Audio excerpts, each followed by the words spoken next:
Yeah. I'll call the meeting to order. Please stand for the Pledge of Allegiance. Yeah. I mean, I'll help her any way I can. Pledge Pledge allegiance to the flag Of the United States of America and to the republic for which it stands, one nation, under God, indivisible, with liberty and justice for all. Jeez.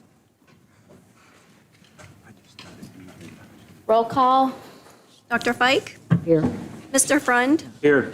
Mrs. Geyer? Here. Mr. Lizza? Here. Mrs. O'Rear? Here. Mr. Polakowski? Here. Mr. Shipley? Here. Mrs. Smith? Here. Mrs. Williams? Here. Just wanted to make an announcement that we were in executive session for some legal and personnel matters prior to the meeting. Mrs. Smith is joining us via Zoom. Are there any citizens' comments? I don't have any. Okay. First section is minutes. Okay, the board will be asked to approve the minutes from Thursday, August 10th, 2023.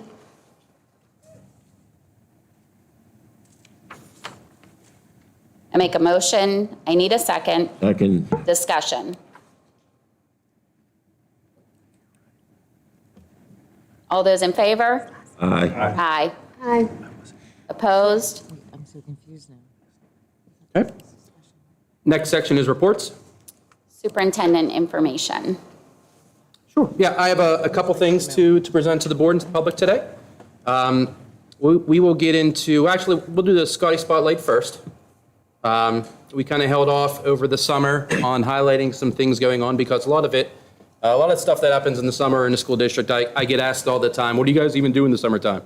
A lot of it's kind of behind the scenes kind of things preparing for the school year. So I kind of wanted to highlight a couple things. First of all, Thursday night at the stadium, we had our first ever Reading Under the Lights event. And what this was a joint collaboration between us and the Scottsdale Public Library to have a night celebrating early literacy, bringing kids in the community into the stadium. We had close to, I want to say, 60 to 70 students, both pre-K, kindergarten, first grade, come to the stadium that day. We had a bunch of student involvement in terms of volunteers that night from both the high school and the middle school, which was awesome to see. I saw teachers from both SPC and SES come and help out at the event, saw community members there. Really was a great night.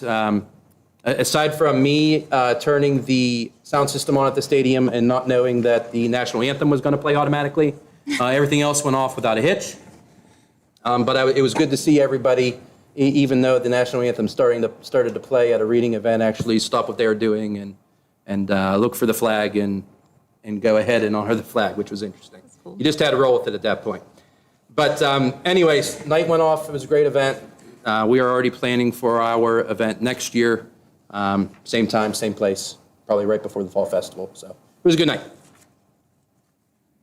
Next on the hit list, I kind of wanted to welcome in all of our new faces to the district. As we spoke in executive session, there are a lot of new people that we are welcoming, and you guys will be asked to approve tonight.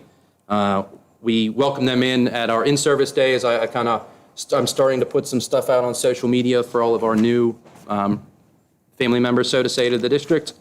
But I wanted to take a minute to thank them for stepping up and coming in and being a part of helping our students along. Next, big time over the summer was a lot of improvements we made in the district. You see a bunch of pictures here. First of which, we did some upgrades at the field house. We put a fresh coat of paint. First time that field house has been touched since they put it in.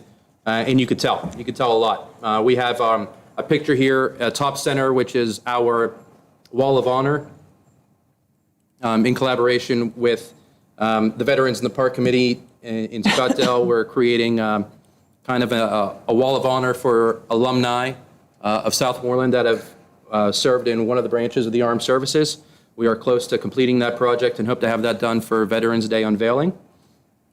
You see a computer lab here towards the bottom, which is a computer lab at the middle school we're using for our new and revamped coding class that we got a bunch of supplies and training based upon a grant that Mr. Clue wrote, which has been awesome. I can say that as a parent, and I have a student in that classroom. They're rocking and rolling in terms of coding, and we actually had iPads that come in today for it, which is good. The bottom right-hand corner is a picture of the brick wall at SBC that is being redone. If you remember last year, it was one of the items that the board approved with a bond issue. With that wraparound was to work on a brick wall that was falling down at SPC and was unsafe. So they have that brick all done. We're just finishing up some pieces to the roof on that corner. And then last but not least, if you look at the bottom left-hand corner, those of you who drove past SPC probably noticed a little bit of miscoloring on the outside of the SPC walls. We actually had somebody come in to address the way that that building looks.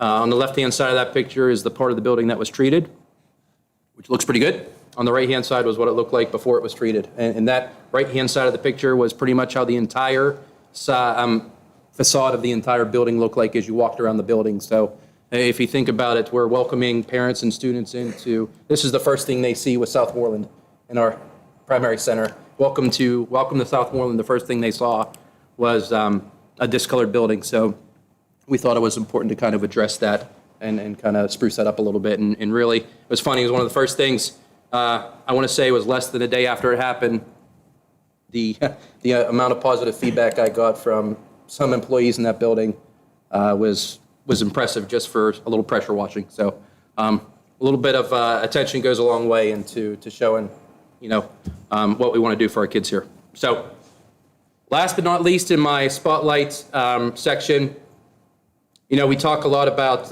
what's going on in our buildings, and I kind of wanted to recognize good things when it happens. The high school was recognized by the U.S. News and World Report as one of America's best high schools.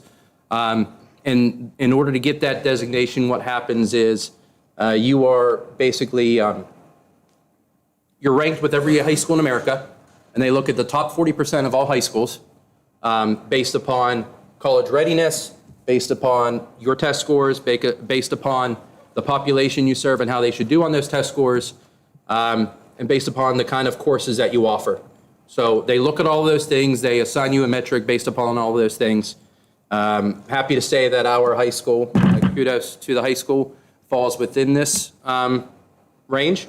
And not only does it fall within, there were only 11 high schools in Westmoreland County who got this designation. And we were one of the top 7 of those 11, which makes me proud to say that our kids go to that. So kudos to the high school in order to make that happen. So in other words, let me understand. The school district the high school is on a good move, right? Well, Is it happening?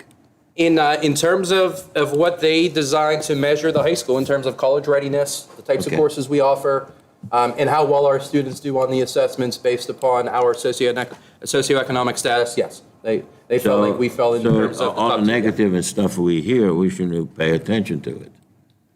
It We hear so definitely much depends. negative, it's unbelievable. You should compliment the administrators and you for doing a hell of a job, as far as I'm concerned. Good job. And there's a reason why I wanted to highlight that, was because I've been in places that couldn't even sniff this list. So I wanted to make sure that credit is credit where credit's due. I have a question. Why do we need Right, an good job. improvement plan for the high school then? But the improvement plan for the high school that we will speak to later tonight deals with 2 other metrics that don't even get mentioned within this In rank. this study, because Correct. Two metrics that fall outside of the realm of what this study looked at. what were the ones that fell within it? Socioeconomic? In terms of this one, so they looked at how well your students are prepared for college, and they do that by looking at how your students are performing on the SAT, ACT, stuff like that. SAT scores?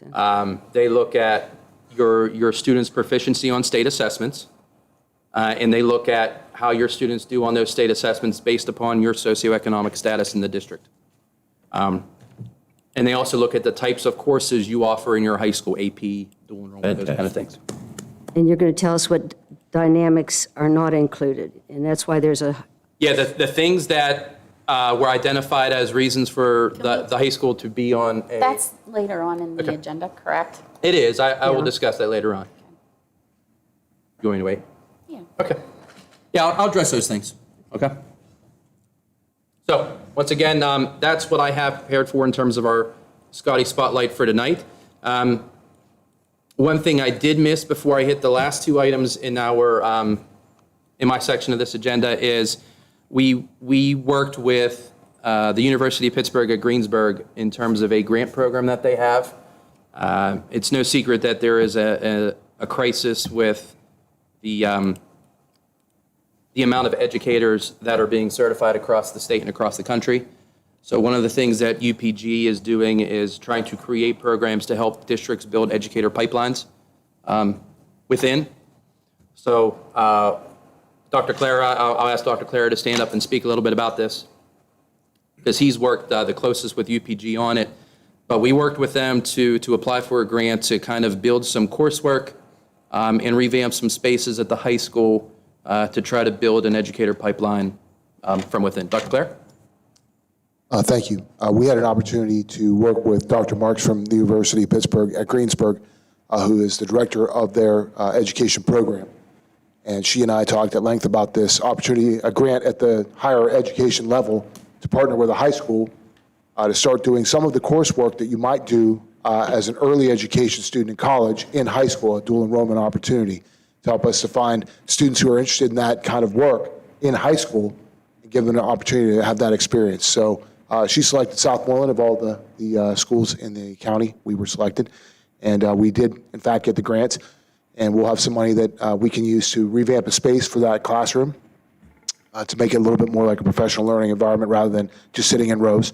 And we'll start working on a class called Foundations of Education, which will be based upon, but not exactly the same as, the college version of Foundations of Ed, which is one of the first courses that students can take, as an opportunity for them to start getting involved with a chance to become an educator and have a chance to really work in that environment with a professor, like a course that was designed by a professor that will be delivered by one of us. So it's pretty neat. We're really excited that we were chosen. Could have been anybody, but Southmoreland was the one that was selected. And I want to thank Dr. Marks for that opportunity. We're really happy that we get to be the school that was selected for that. So That's awesome. Is the grant for physical improvement of the rooms? that's an excellent question. There are a couple of things that the grant will do. It will allow us to redo part of the room. Some of the money is for designing a space. Part of that money is for us to pay our teacher to redo that curriculum to make sure it fits a high school model rather than a college model. You can't give that to a junior unless they've had some chances to adapt that for a high school setting. Is it But- course development? Yes, that piece is. There's a little bit of that would be a stipend for that teacher who does the work to look at the college version of it and make it applicable for 180 days rather than a semester course. So Do you it's select certain subjects, or do you have them already identified? the course already exists, so the idea would be that professor and our teacher would work together collaboratively to kind of plan out how those pieces would fit in a one-year course rather than in a semester course like it would look in a college. This is at the high school. This will be at the high school, yeah, for juniors this year and seniors. So we're pretty excited about it. We think it's a great way for us to highlight things that we're doing in education that maybe our students would like to continue to do. And if they like it, they get a chance to do it in our environment rather than somewhere else. So hopefully they would like to come back and do that with us. We're really proud of it. How long is the grant for? So the grant is for this year and next year. This year is a planning year. Next year is when the class would actually go into place. And then we're going to reapply for it to add things to it, but you don't know. Okay. You'll get it a second time. But just the fact that we get to start it and that there's no additional cost because the class exists, the materials would be already ours, means we could continue to do it. But that's a really great investment from UPG. I should also say that students would get credit to UPG if they choose to go there.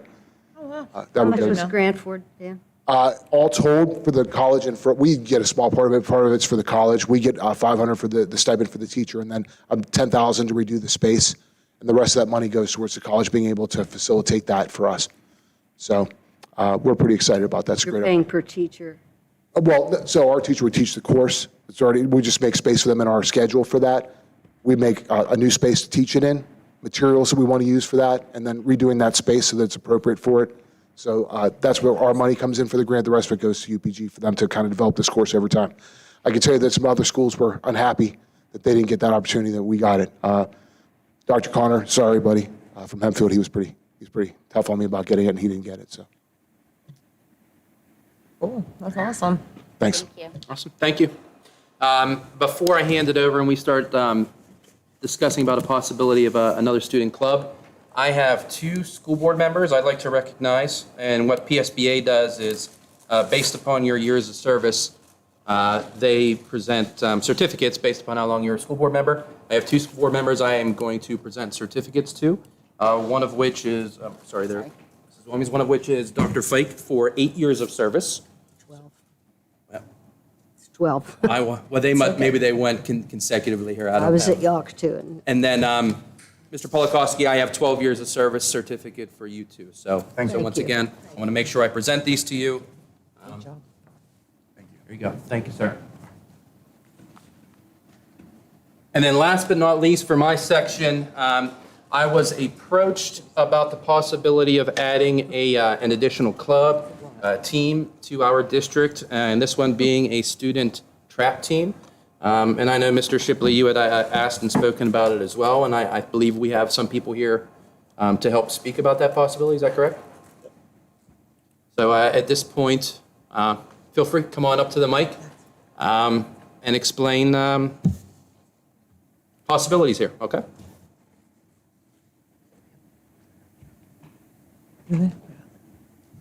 Dr. Boone, members of the school board, thank you very much for inviting me here this evening. My name is Ken Brooks. I'm with the Pennsylvania State High School Clay Target League. I've been the director there now for 7 years. I'm also the coach of the Connellsville High School team for 8 years, and I'm also the coach of St. Vincent College's team. I've been approached by some parents and East Huntington Township's Sportsman's Club about starting a trap team over there. The league itself offers 4 disciplines. They offer trap, it's all clay targets, so it's trap, sporting clays, 5 stand shooting, and also skeet shooting. Their club, if you guys approve this, is available to shoot all 4 of those. They do shoot trap at East Huntington. There's some other places that shoot the sporting clays and the skeet. Our league is pretty self-funding. There would be a 0 cost to your district to start this team. And everybody's going to say, how is that? Because number one, you're not going to be buying guns and ammo for these kids. So the parents provide that. The league, the sportsman club, you're not going to go buying a trap field or a skeet field. So you have one right over the hill from the high school, which is fabulous for you guys. And these guys there are willing to support you throughout this venture. The clay targets are basically paid for each week by the parents to the club, which is usually, there's 2 rounds, 2 25 rounds, and they're $5 each, so it's about $10 per week. We have a fall session, which is 6 weeks long, and we also have a spring season, which was 8 weeks long. The fall season consists of 1 practice week and 5 competition weeks. The spring is 3 practice weeks and 5 competition weeks. You're competing against every other team in Pennsylvania every week. It's basically virtual. The coach will add the scores at the end of the week on Saturday and into the computer system, and on Sunday morning you wake up and you see where you're at. Now, during the season, the spring, you are basically shooting for average, okay? And there's also, before I get ahead of that, there is one state tournament that is held in Elysburg, Pennsylvania, which is the first Sunday in June. And that is for trap.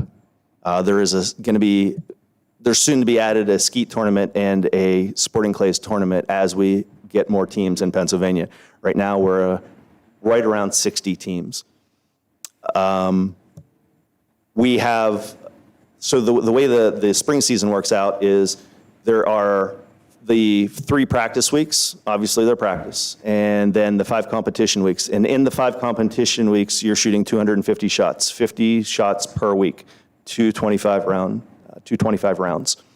And in that, you are basically shooting for average. So this is grades 6 through 12, and believe me, I've got kids on my Connellsville team that are 6th graders that will beat every one of my seniors, okay? So the 6th graders can compete with, and the middle school kids can compete very easily with the high school kids, boys and girls both. And we definitely encourage this. It's great for girls because there's a lot of them out there that do this. We have about 1/3 of the team right now in Connellsville that's that way. And there's, throughout the whole state, there's probably 1/3 of the state that actually shoots. So getting back to it, in the 250 rounds, if your season average is 0 to 14.99, you're considered a novice shooter. If you're 15 to 18.99, you're considered a junior varsity shooter. If you're 19 to 25, you're considered a varsity shooter. At that point, you go to the state tournament and you compete against the varsity kids, okay? The boys against the boys varsity, the girls against the girls varsity. So we do have season awards for high, we break them down into conferences. The conferences are basically based upon how many kids are on your team. So we're in a higher conference because we have probably about 60 kids right now in Connellsville that are doing this. I'm looking in the spring to probably put about 80 out there. Latrobe, next closest one, have about 25 or 30 kids. Geibel High School has a team. They got on board about 2 years ago. They have about 15 kids. So there's different size conferences. We've never competed against each other. Norwin, I think, competes maybe against Latrobe. Bentworth's in it. We do have, I think, about 8 teams right now between Fayette and Westmoreland County. We had a tournament this past summer, a Westmoreland Fayette Invitational Tournament. It held at Ruffsdale Gun Club, and we invited all the teams. So I think that we had 6 teams, and we had about 50 kids. So that was a great success for us, too. The league does also offer scholarships to kids, so that's another plus. And I just wanted to give you guys a copy of this here, too. We're covered for about $6.1 million worth of insurance at the league. There's a registration fee that the student athletes will pay directly to the league of $35. That covers your insurance in the fall. In the spring, it's about $45. That covers your state tournament. I'm sorry, that covers also your insurance too. Then we have a state tournament fee, which I don't know what the fee is because it varies on target cost. But that would cover your targets at the state tournament, and also every kid gets a T-shirt that participates too. It's a great league. We've had it now, like I said, it's good because everybody's not cut out to play basketball or football. And in the springtime, there's not that many sports. There's a little less sports, so some of these kids can jump on that also. And I'd be more than happy to answer any questions that you guys have at this point. Do you think students would be able to play sports and participate in your? Yeah, absolutely. You know what? It's funny because my couple of my kids last week had 2 girls had tennis matches, so they were literally in their tennis outfits shooting. We've had track kids, we've had middle school football kids. They'll come in their uniforms. We have had baseball kids. They'll all come and shoot. The nicest part about this is we shoot from my team shoots, and it could be different depending on where you go. The coach would set that up. We've had them from anywhere from we start around 5:30 and we finish around 7:30. So it's usually after the sports. You know, we've had some volleyball girls. We've had them all. So by starting this program, we're going to be offering an extracurricular activity to our kids, right? Yes, absolutely. And the cost is nothing to the school district. Absolutely zero cost to the school district. So- I mean, if the school district wanted to buy them a hat or a T-shirt, that's fine, but other than that. I think it's fantastic, and I think this board should approve it, and throw my full support behind it. Thank you. Michelle, if you need a motion for that, I'll be more than happy to put that in. We don't have it on the agenda tonight. Ma'am? I have a very, very deep understanding of this. My husband was a champion trap shooter all his life. But there are a couple things that go along with this trap shooting. First of all, you're going to provide guns. No. No, the school does, Families the do. families provide their own Family goods. provides the gun. Well, one of the things that I notice they stress is gun safety. Absolutely. They're very, very careful about that, and they teach the proper use of shooting weapons. Absolutely. They really do a good job of that. Yeah, the league's motto is safety, fun, and then marksmanship. They want them to absolutely be 100% safe. They want them to have fun, and then, you know, the shooting comes after that. That's the way they look at it. Well, the way we do it in Connellsville, and we have the kids come to the club. Their gun is in a case. They take it out of the case. They put it in a rack. They don't touch it until it's their time to shoot. When it's their time to shoot, they pick the gun up. They go shoot. They come back. They put it in their case, and then it goes back in their car, just like that. It's, yeah, definitely 100% safe. Hearing and eye protection, 100%. Like my team, if I catch anybody, it's an automatic removal of the team. You're gone. I don't care if you're an assistant coach or a board member's, you know, on the team. You're gone. We don't want to be responsible for eye and ear protection. And that is one of also the league's policy too. That's 100%, you know, there's no there's no fooling around when it comes to that. Many of those boys will become young hunters. Absolutely. And this is a skill that leads them to be careful in the field as well as this. Absolutely. And they develop a lot of camaraderie. Yes, absolutely. It becomes a lifetime, it's a lifetime skill. Yes. You know, the beautiful part about this is I always say that, you know, when you're 40 or 50 years old, you're not going to be playing the organized soccer game or a football game or baseball game, but you can also go out, you know, when you're 70 and 80 years old and you can still be shooting this. There's a lot of people that are that age that still shoot. So this is something they learn forever. Another thing they learn is discipline. This sport is, I always say that you can know how to do it, but if you don't have the discipline, you're never going to be able to do it. It takes a lot of concentration when you do this. It's 51% concentration and 49%, you know, discipline. Any other questions? Thank you. Thank you very much. I have this. Talking to us. Yeah, we'll pass it down. Absolutely, thank you. Thank you. Thank you. Thank you. Appreciate it. It's not on the agenda to vote. We wanted to bring it to your Next attention. month. We can have it for next. Would this fall under the sports program or athletic director? Brian Pritz.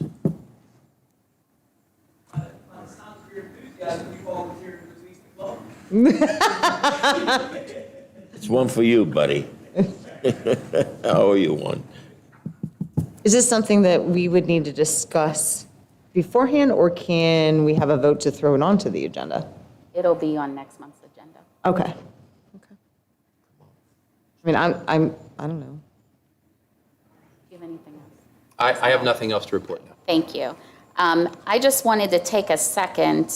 We'll be asked later in the meeting to appoint our student representatives, but I just wanted to take a moment to welcome you, Faith Tarr and Nolan Blaze. Thank you. All right. Solicitor information. I have no report tonight, Madam President. Thank you. Business Manager, Transportation Director information. I have several things. Obviously, I had the activity accounts report on the website as well as the cyber charter. I can tell you that we started off this year in transportation. We were quite happy with some of the changes that we worked on over the summer. We started in July, and we do have some parents that have some questions in regard to some of the stops. Shara and I have taken rides out and done some assessments as far as some of the stops are that we're having. So, like I said, in regard to what it had been, especially last year, we're very happy with the improvement this year. We have been, and I already have the E-Tran report filed for this year. Joanne and John Pushkar has been helping us do the SHARS report, so that's just about ready to have that filed as well for this year.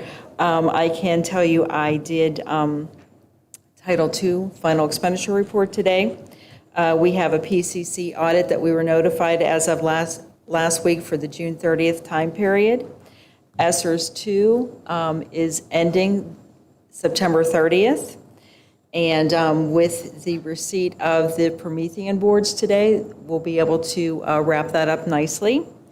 ESSERS 3, as of today, I ran a report today, we have spent $2,380,368.60 of that grant. We have an unspent balance of $687,601.40. I'll be able to project what we have left to spend once we go through the board motions this evening and see who is going to be hired under the ESSERS grant. Let's see. And I believe, and we're obviously still working on the year-end audit. We're working on getting all of that done. And I think it's been a summertime for the business office is a very busy time. And like I said, we're happy to basically have ESSER 2 ready to be wrapped up. Title I, I did a budgetary adjustment from last year today, so I'll be able to file the final expenditure report on that, hopefully within the next week or so. So that's basically all that I have for today. Ma'am, can I ask you a question? Yes, of course. I don't have a good understanding about how this system works. I was at a gas station. This guy came over to me and he said, I understand they put 4 big TV sets in the field house. And he asked me why I voted for it.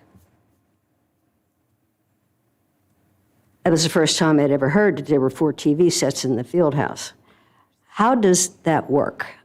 We don't have to vote to spend things like that? Explain to me how that works. If it's something in a budgetary line item that has been approved, that's already been approved with the approval of the year-end general fund budget. Okay, so TV sets were listed as a line item? What are these TVs? I don't really understand. It actually, that actually is being coded to the athletic department. And the athletic department does have a line item, 752, which is capital equipment. And that is where that was charged. And that was listed? That was listed in the actual, the actual budget, the line item. Okay, see, that's what I don't understand. So can you take any amount of money in any budget and just, because it's there, you can just buy something without going through any procedures? We did go through a procedure. We all voted yes to it. Did the television sets? Yes, we did. They're not television sets. Well, I'm talking about the television sets. There is no television sets. No, because every year we get a thing that says we have to go out and bid for sports equipment, and then we have to get that in, and we have to, and that's in that line item is already in the budget. We're That's in the budget. we're not approving the sports equipment bid. No, it's a not. line item. It was a line item. They go out for bid. It comes out of the line item. Well, these TVs didn't go out for bid, so I'm confused. Don't they have to be within over a certain dollar amount to It go would out have for to be bid? You don't over have a to bid certain for dollar. them. And they're not over that dollar amount. Okay, but my question is, I thought that expenditures like that had to be board approved, and apparently so did the person who asked me. If they're over a certain dollar amount, yes. Yes, But we don't approve every time that the elementary school buys paper or glue sticks, or we give them a budget to use, the same as we would give athletics a budget to use as they see fit. Stephanie, I'm not talking about routine things. Every month we pay the bills, we pay Right. pensions, we pay electricity, we pay water, but we don't buy TV sets every month. I guess I don't understand how it goes. I was under the impression we had to approve a purchase such as this, and now I need to know that we don't. If there's money somewhere, I'd you like could to just chime use in it. on this because this was something that we talked about, I know, in the athletic committee meeting and stuff, because each year we add names to, for our student athletes who, for down at the field house, in the gym. And this is something that in the committee meeting, I know that we discussed about putting up, I guess you would call them TV sets, but they're basically digital banners to go across that actually displays all of our students' names. So we don't have to continue paying every year to revamp the signs that are down there for, all section and all that kind of stuff. There's a limited amount And in of the gym. And my Correct. guess is that TV sets really aren't that, they probably Monitor. weren't It's that more like a expensive. monitor. I'm asking about the procedure, Stephanie, not the amount. I'm sorry. So- I think that the amount would probably reflect the procedure, is what they're telling you. And I asked the superintendent about it, and he said, well, people can stand in the field house and watch the games, which I think people should be in the stands. You go to a high school game, a college game, a pro forbid, game. they'd have to go to the fans are a bathroom. big part of those kids are out there knocking themselves out When trying was to the play last the time you game. were at a football game? I don't go to them, Michelle, Okay. because I was harassed when I went there. So I was I just harassed. want to say that it is very difficult on a, let's say, homecoming night. Let's say when midget football comes on those nights, you cannot move in the stands. You can't. You literally, physically cannot move. You cannot go down the steps and sit anywhere. You can't stand at the top and just stand. There are people everywhere. I haven't seen the monitors, so if they are to watch the game, or are they just to scroll, or is this possibility of even having advertisements on these screens at some point to bring revenue into the district to possibly pay for the $1,500 that it costs for the monitor. I mean, just so we're clear, as we're talking about this and we're making this super huge big deal out of procedure and policy, the monitor was $1,500. The monitor wasn't $10,000, wasn't $20,000, it was $1,500. Athletics had a line item, athletic committee met. Those meetings are open to the public, they are advertised. Anybody on this board can go, anybody from the public can go. So if you're concerned about what's happening in a committee meeting, attend them. When they give the reports, I've never heard them talk from the athletic committee about putting TV sets in the field house. My concern is what right do people have to spend money that's in the budget? I don't understand the procedure. I thought we had to approve things Everything? like that. I thought Dr. so. Flake, would you complain if he budget was bought approved. $1,500 worth of basketballs? Because I presume that athletic equipment is also very expensive, and that a purchase of $1,500 for athletic Honey, equipment those were would in the not be equipment. unusual. Those were in the sports It's the type of equipment. equipment that you are upset about, I That was feel. sports equipment. They were in there. They But could it's buy something that basketballs. he felt would benefit the athletic department. I don't think it's a benefit. I think I that, think it's a You should come to benefit the if field you're house, you'll see the saving money benefits. from putting a name on a banner, because that's also costly. You're also doing that every year. If we are also recognizing all of our students through these things, I'm sorry, I call that a win. I'm just asking how the money gets spent. Yeah, I'll add Can I that. make a statement real quick? The same way it always does. The majority of the time I've done in several for several sports teams here, I have done senior banners. I don't charge the teams, not whatsoever. But if I would probably making anywhere between $300 to $450 per banner for my photography work, for my digital skills, printing the banner, and adding everything else, the cost of shipping it, the cost of my time being there. So if one of those pictured banners costs around $300 to $400, and that's every single year for each individual senior, I think it's so much more cost effective to add a monitor to a field house so something can be displayed every single year. Because going back to what I originally said, if we continue to do like where we have all sections and we're adding names and we're adding banners, because I mean, eventually we're gonna run out of room. We have very talented athletes here. So just think of the cost that I just stated and imagine what it would be to continue to adding and adding and adding every single year. When here, we can actually publicize, like Michelle had said, Mrs. Williams said about, advertising our local businesses. That's gonna bring revenue in. We're gonna have a $1,500 wash within a few months. Was this not worth discussing with the board? Not really. Not really. I think if we we discussed every discussed it in time an people athletic spent meeting. $1,500, we would be here for mean, days. We Like- did discuss it in the athletic committee. That's right. Just asking the question. Yeah, I'll add. It's noted. I'll add to one of those. I know one of my goals personally was to help improve communication at the district level. The one display is devoted purely to the district information system, like, the Scotty channel and how that used to look. We were completely revamping that and how that looks and what we offer to our community, to our district. And they are multi-purpose, so depending on the event down there, we can change what is on those screens at any time.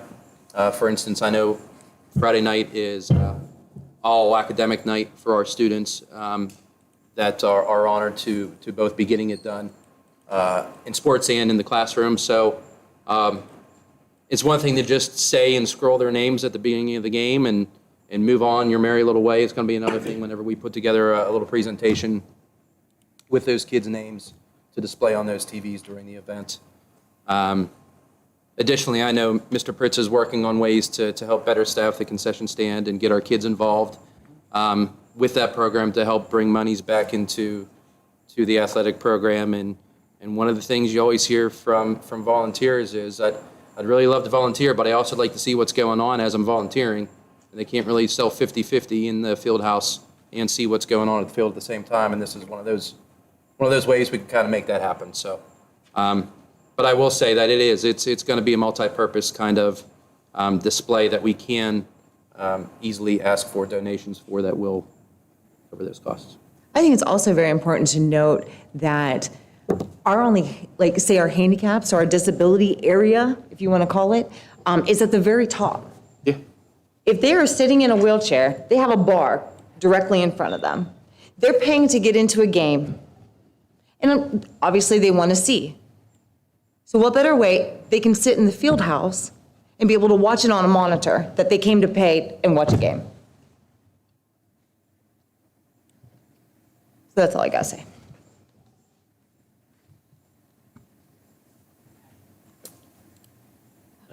That was all you had, Mrs. Mondock? It is. Thank you. Moving into reports, CWCTC report. So we had our meeting the first week of the month, and Mr. Novikov presented us with the draft for the upcoming comprehensive plan. It is now on their website if anyone would like to review it. They've been working on that for months and months.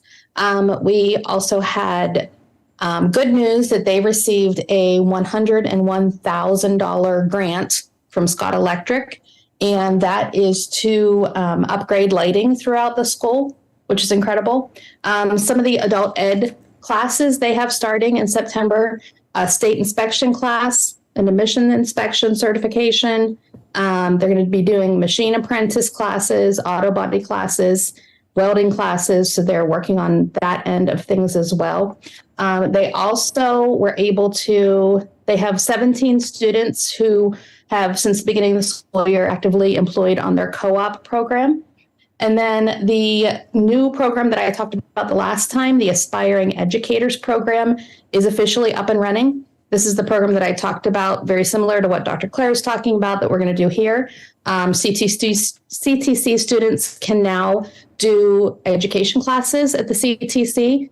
This is held at their branch that is at the Mount Pleasant location, and they can get credits to go towards college.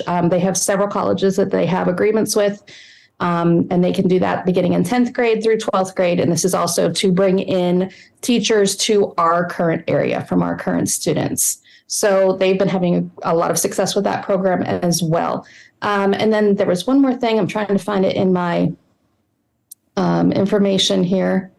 Oh, they set up a dual credit offering with WCCC in computer information science for 6 credits in cybersecurity as well. So they're doing a lot of good things. They're really putting their name out there, showing that you can plan to go to college and go to CTC. You can also work in a trade and receive a lot of certifications and choose those pathways as well. So lots of good stuff going on. Thank you. WIU report. Yes, the IU met, and we had there were some very special things that happened. They met on August the 22nd, and they had 24 resignations. 5 people did what's called transfer of entity, where you don't work for the IU anymore and you go work for a district. They were able to hire 11 people, and they continued to be extremely concerned about staffing needs. They have a very select pool of people from which to choose, because these are all specialists. There were 32 different motions that were made. There was a presentation by Dr. Henderson about understanding the impact of culturally responsive instructional materials on middle school students' math achievement scores in Westmoreland County. And then there were some updates about their overall plan, the administrative team. They're having an open house at Clearview School on September 26th, and that is the date of the next meeting. They also published again their strategic principles, their priorities, their goals, the goal statements, strategies, anticipated outcomes, and action steps for the IU. that all you have? Thank you. PSBA liaison report. I have no report. PSBA legislative report. We have, I'm assuming, the first meeting in October. Usually that's when they start again. But we had talked about last school year, we had talked about assigning those representatives beginning with our current school year because they usually start out with trainings on how to talk to your local representatives. So for the agenda next month, I would suggest having it on there to elect 2 new representatives to go to that meeting. Thank you. Committee reports, buildings, grounds, and safety. We met on August 21st. Really just got an update on where we are with projects around the district. The RTU units have been installed on this building, and that is complete. Most of the work, I think, is complete at SPC with the wall. The wall's complete. Is the roof all? The roofs, we still need to get that roof completed, yes. And then at the high school, they're going to be completing a little bit of work into October, and then they will be back to finish in the spring. Correct. We did hear from Mr. Trader that any material that they have here currently, that will not be the material we get back. We will get fresh material back in the spring to finish that job. We updated what the critical list is for things that need to be updated and repaired. Pam talked a little bit about solar panels and different programs that we may be looking at there to maybe try to save some money on our ever-increasing utilities here. A couple other things that were decided against at this time, and that's pretty much all. Can I add something that I wanted Mr. Trader to chime in on? Leaving the volleyball games the other night, I noticed there's a big chunk of concrete missing out of the back of the high school. I took pictures of it so I can show you, but just to, I don't know if we want to maybe put that down for next meeting or, just to address. I don't know if it just happened or. Are you talking about on the sidewalk itself? Yes. I think I know, okay. Okay, yeah. My front toe stepped in it and I was like, oh, check that out. I figured we, bring it up. Michelle, did you get information on solar panels? We are still looking at that. There's a couple different programs.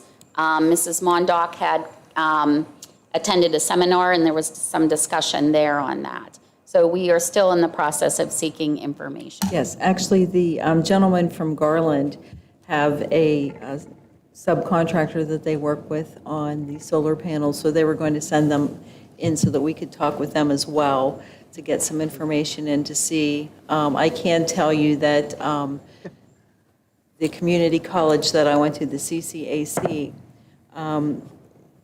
instituted the solar panels years ago. It was something that cost them nothing, because what happens is you essentially lease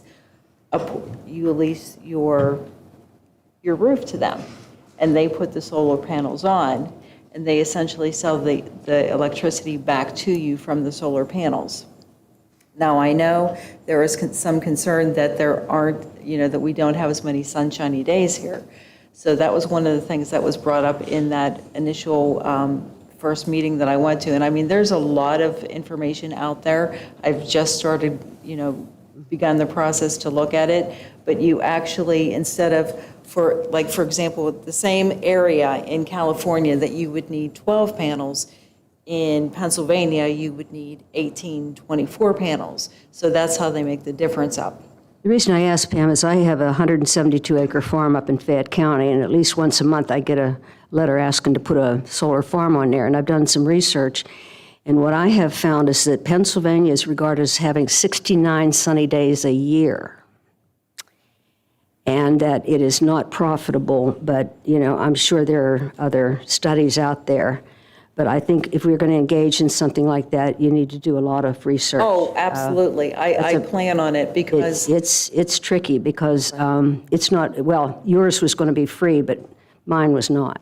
Right. And so I just wondered what the benefit would be versus the cost versus benefit analysis. I can tell you that the lady that spearheaded this at CCAC, they were actually getting ready to put solar panels on another, one of their satellite locations because they had found it profitable and they had saved a great deal of money.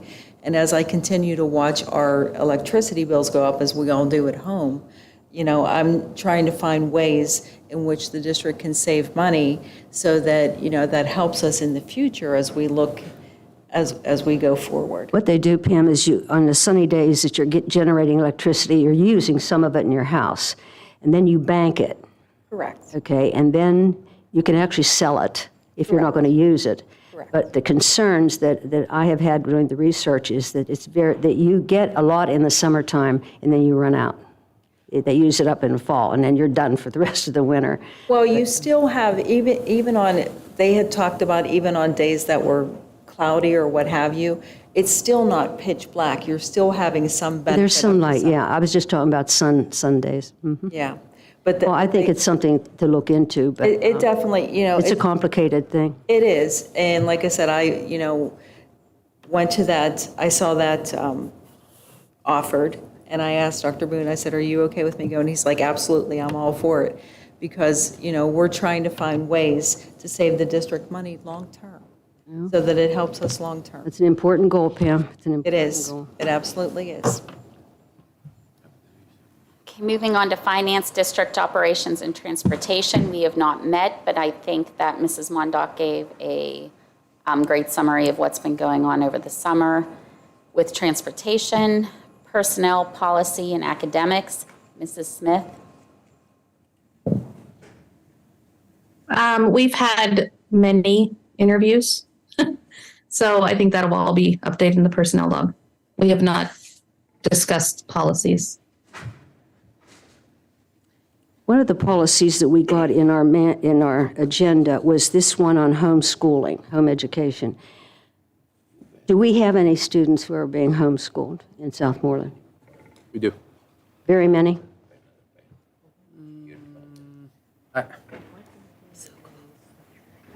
You say 45, which I was going to say 25, so probably between 25 and 45. Between 25 and 45. I would encourage the people who have those, who are homeschooling, this is an extremely comprehensive policy, isn't it? And it requires direct supervision by the school district. Who does that? You? Dr. Claire. You do that.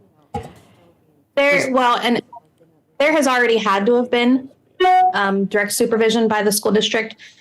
I don't believe that there's anything new in any of these policies. Am I correct, Dr. Boone? It's just everything we've always had to do.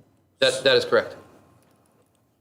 There are some changes. Yeah, I was just going to Some say. minor language changes, but the overall snapshot of what the policy is pretty. Now, I just wondered if all the parents got a copy of this. Do they get a copy of this? The homeschool, the policy, they get it. Because if they have that, they know exactly what's required of them. And Mhm. Do you go to these homes? No. No, they send stuff to us. Anyhow, I thought this was a very important document for those 45 children who are involved, or those 25 children. We wouldn't have any business going into homes, correct?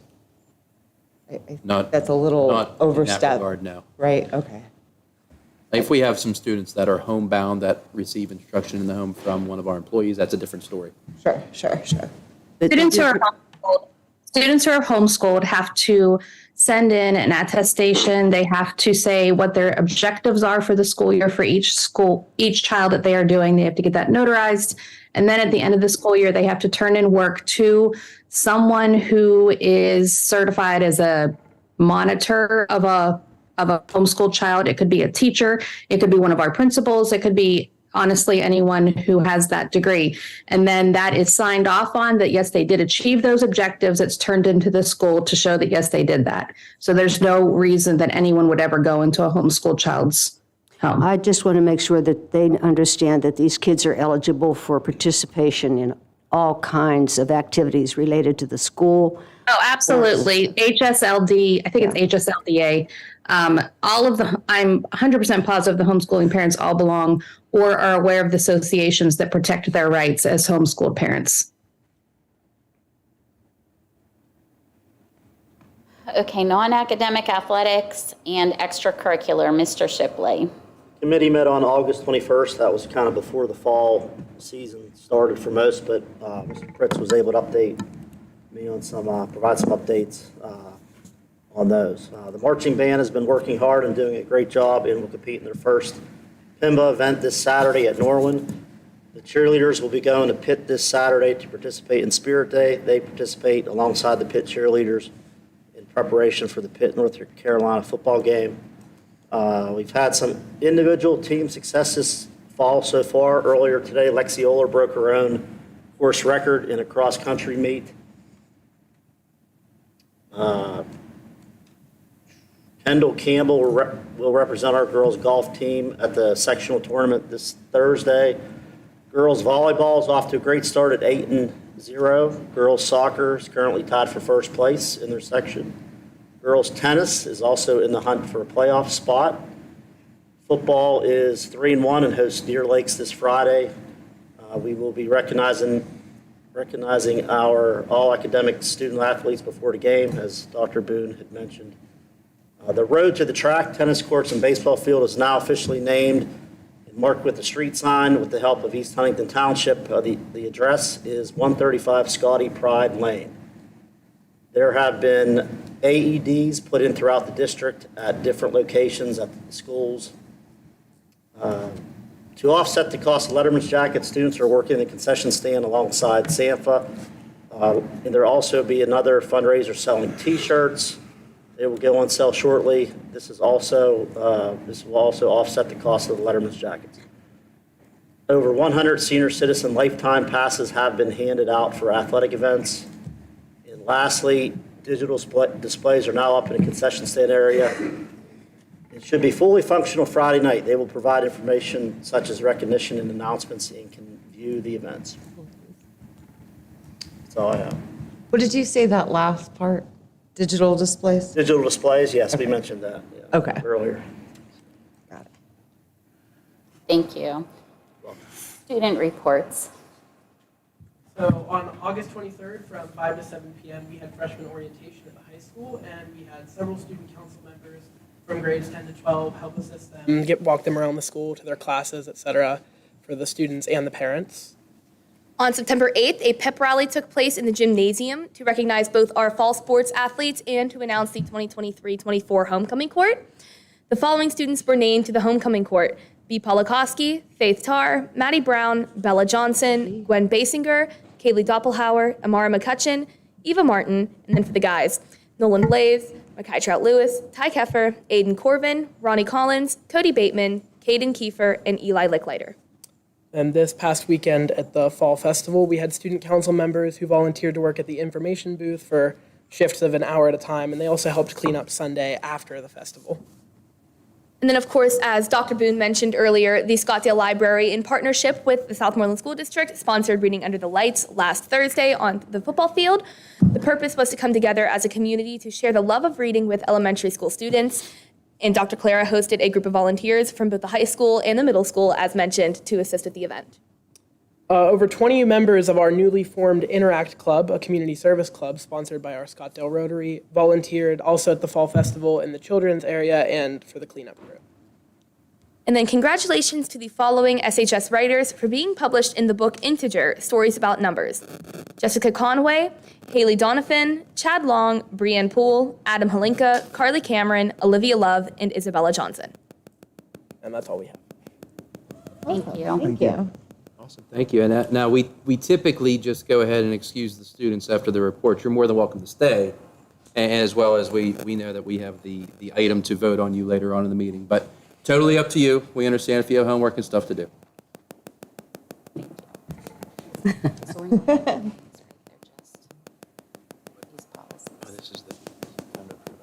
Oh, it is.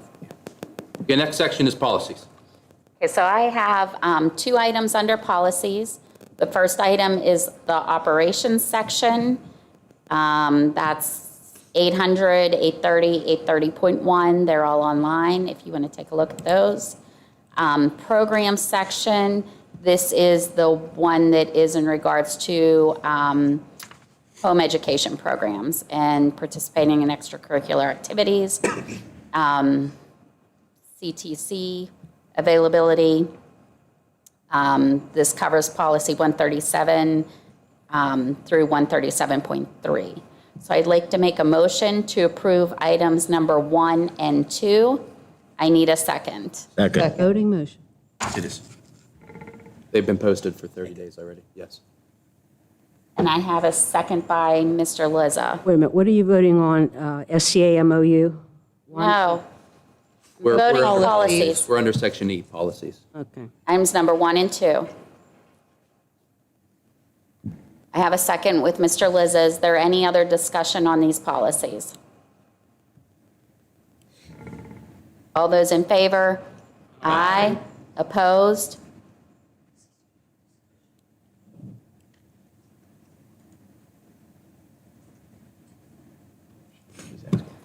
Can we please go into that this is a discussion and a voting meeting again, and that we are able to do both things at the same time? I'm making a motion, we're getting a second, I'm saying discussion, and that's a great time that if you have any questions, if you have any problems, if you have any concerns, great time to bring it up. Okay, so we have combined discussion and voting meetings all into one. We did that like 3 meetings ago, yes. Yeah, I think this is the way we ran last month also, Dr. Fike. Is there any? This is the way it ran last month also. Were you here? I think you were here.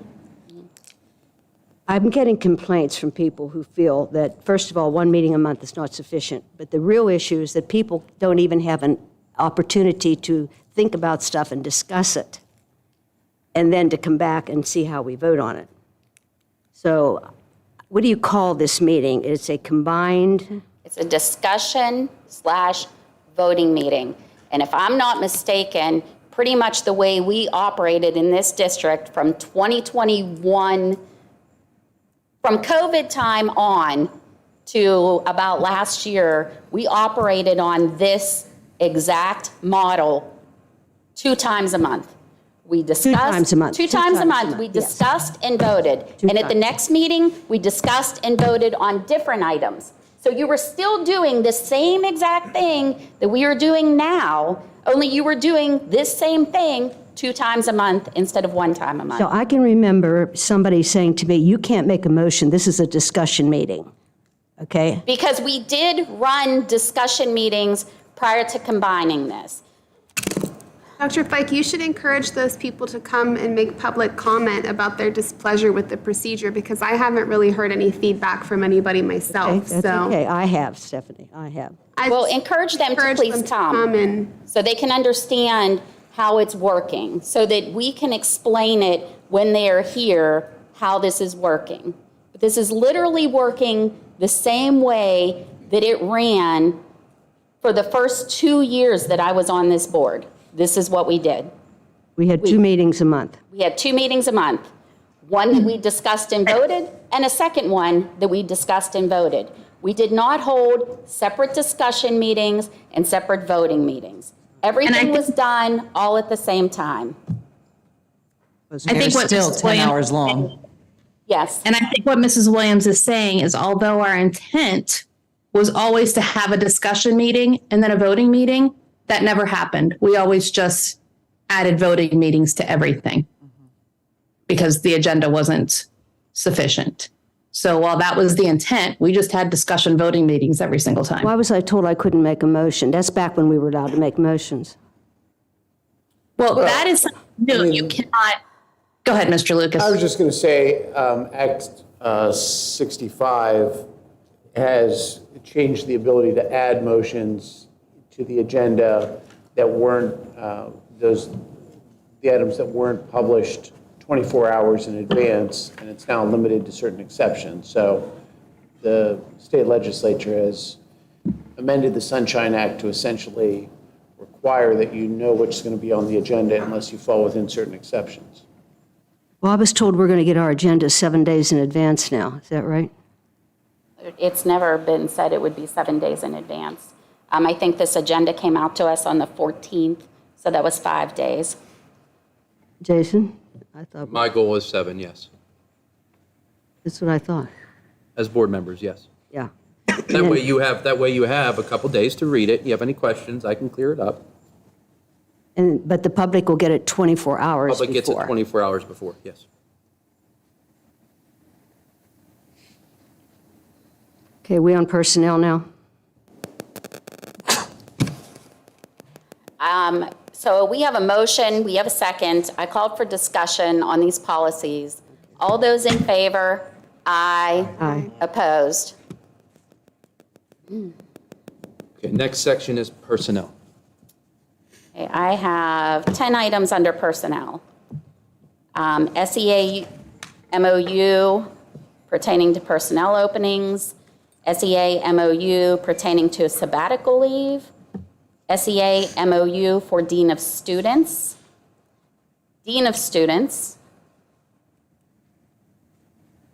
personnel log for September 19th, 2023, unpaid leave request, military leave, a sabbatical leave, an FMLA leave, and item number 10 is SES and SPC temporary interventionist. Is there anything anyone would like removed from this block prior to me making a motion?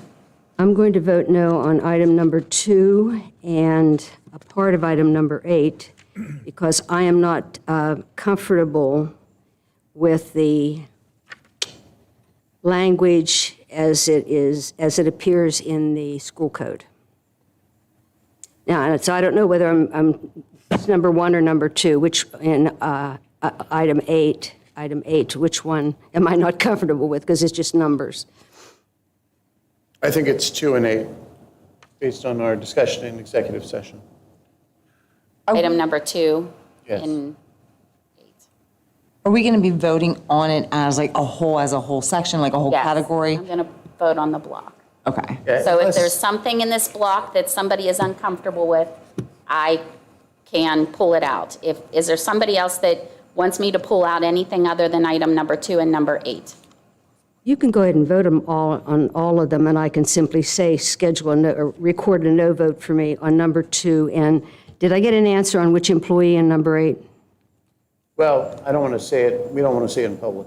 No, so just vote no on the entire. Well, the other person is okay. Well, it's part of the whole motion.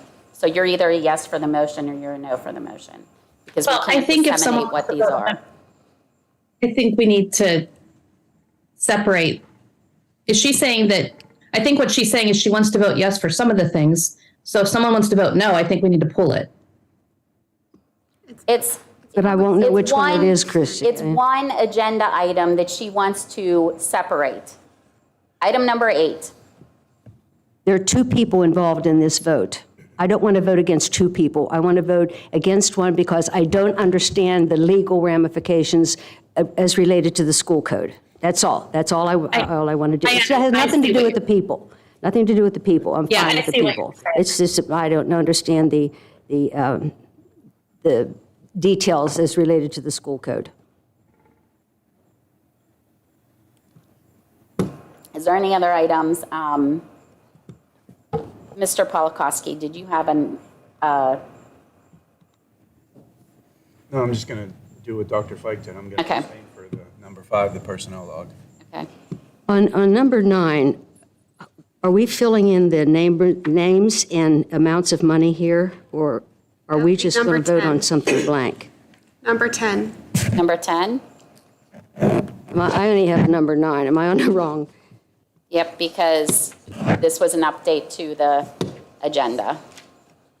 Okay, I'm going from the agenda that I got. This method is confusing. what I got my agenda. Okay, so here we go. So number 2 Okay, just, is my concern, I'm going back.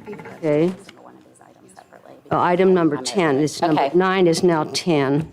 Okay, so I'm going through each of these items individually because I'm tired of think that's arguing gonna about be it. It'll be over faster. quicker. At this point. Okay, so I make a motion to approve item number 1, which is the SEA MOU, first grade, fourth grade. I'm sorry, I'm all. Dr. Boone, before you do that, Michelle, Yep. I think, and I'm not sure if it's just, I'm on the online agenda and it only has 9. I'm on the online agenda and it has 10. They gave us a new one, Christie, when we got here. I only had 9 on mine. Any motions for these? I found the 10th one on Individually? the new one. Okay, I'll make a motion for number 1. Just wait 1 second so we can figure out who's on where. I have 10 on mine. I have So 10. do I. Are you on the email or are you on tonight's meeting? I just had to log in and refresh again. That's Okay. why. All right.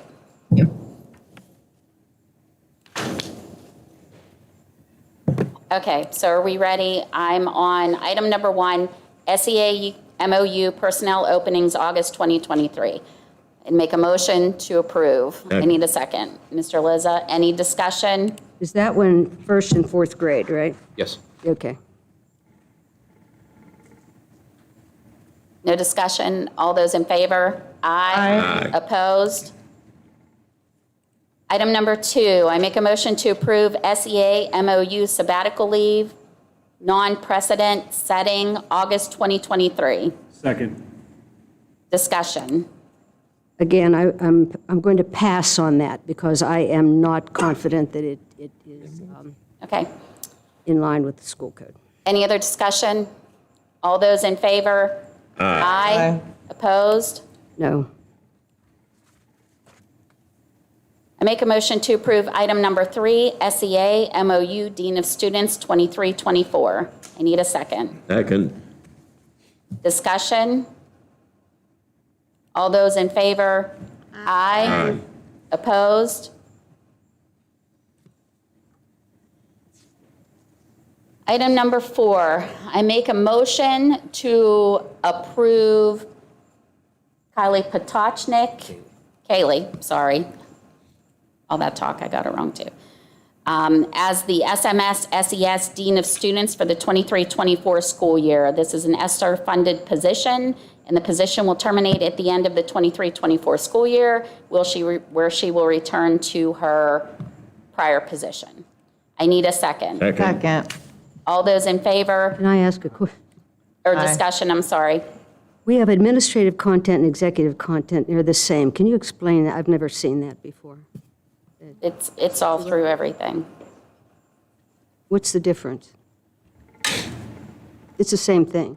What does that mean, administrative content? So administrative content, our administrators can see when they log in. Executive content, our board members can see when they log in. It's a way of separating it. Thank you. Thank you, because they're the same. And Yeah, and then public view is what the public can see, because there are certain things that we can't show. So the public will not see this. They'll see that we're approving somebody and I just They'll named see the this person. part of it. Yeah. Now we just filled in the name. Any other discussion? All those in favor? Aye. Opposed? I make a motion to approve item number 5, the personnel log for September 19th, 2023. I need a second. How does that work since it's blank? I don't. There's, did we open this to the public? So that, can the public see this or no? I can go ahead and add that right now. Okay. It's not public until we've had our executive session. Okay. So it'll be public now.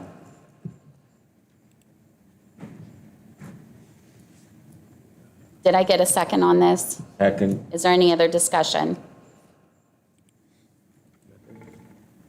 Okay, let me refresh and I'll put it up.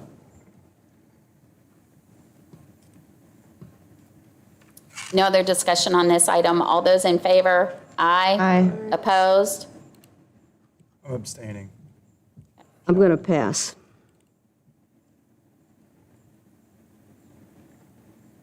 I'm going, Okay, I want to vote no on one of the items, but you said I can't do that, right? on the personnel log? Yeah. And again, this has nothing to do with the individual. I want that well known. This would give our school district 5 guidance counselors for 1,800 kids. 5 guidance counselors. And as far as I can estimate, it's like $250,000 for this category here. So that's the only one and it's not the person. I just don't think we need 5 guidance counselors for a school district with 1,800 kids. I'm really confused. We've had 5 guidance counselors ever since my kids have been in elementary school. I got 1 in college and 1 a senior. So, And I think there's certain days that I would say 5 isn't enough. amen. Amen. I agree 100%. I think we need more. Okay, so number 5 is taken care of. We had 2 people abstain from the vote. Okay, I make a motion to approve item number 6 for the unpaid leave request. I need a second. Second. Discussion. All those in favor? Aye. Opposed? I make a motion that we approve item number 7 for military leave. I need a second. Second. Discussion. All When those it in, says with no break in service, sorry. Correct. I did want to ask that, I forgot. Meaning like they're going from here to their military leave, then back. Yeah, it was over, so it's no break in service means there's no break in their PSERs. Oh, okay. Yeah. They That's don't, all we I don't needed. take time away from their tenure. I was a little Yeah. confused about that. Thank you. no, I mean, it's a good question. Any other discussion? All those in favor? Aye. Aye. Opposed? I make a motion to approve item number 8 for sabbatical leaves for 2 different employees. I need a second. Second. Discussion? I have to pass on that one. All those in favor? Aye. Aye. Opposed? I pass on it. Okay, I make a motion to approve item number 9 for FMLA leave. I need a second. Second. Discussion? All those in favor? Aye. Opposed? I make a motion to approve item number 10, SES and SPC temporary interventionist.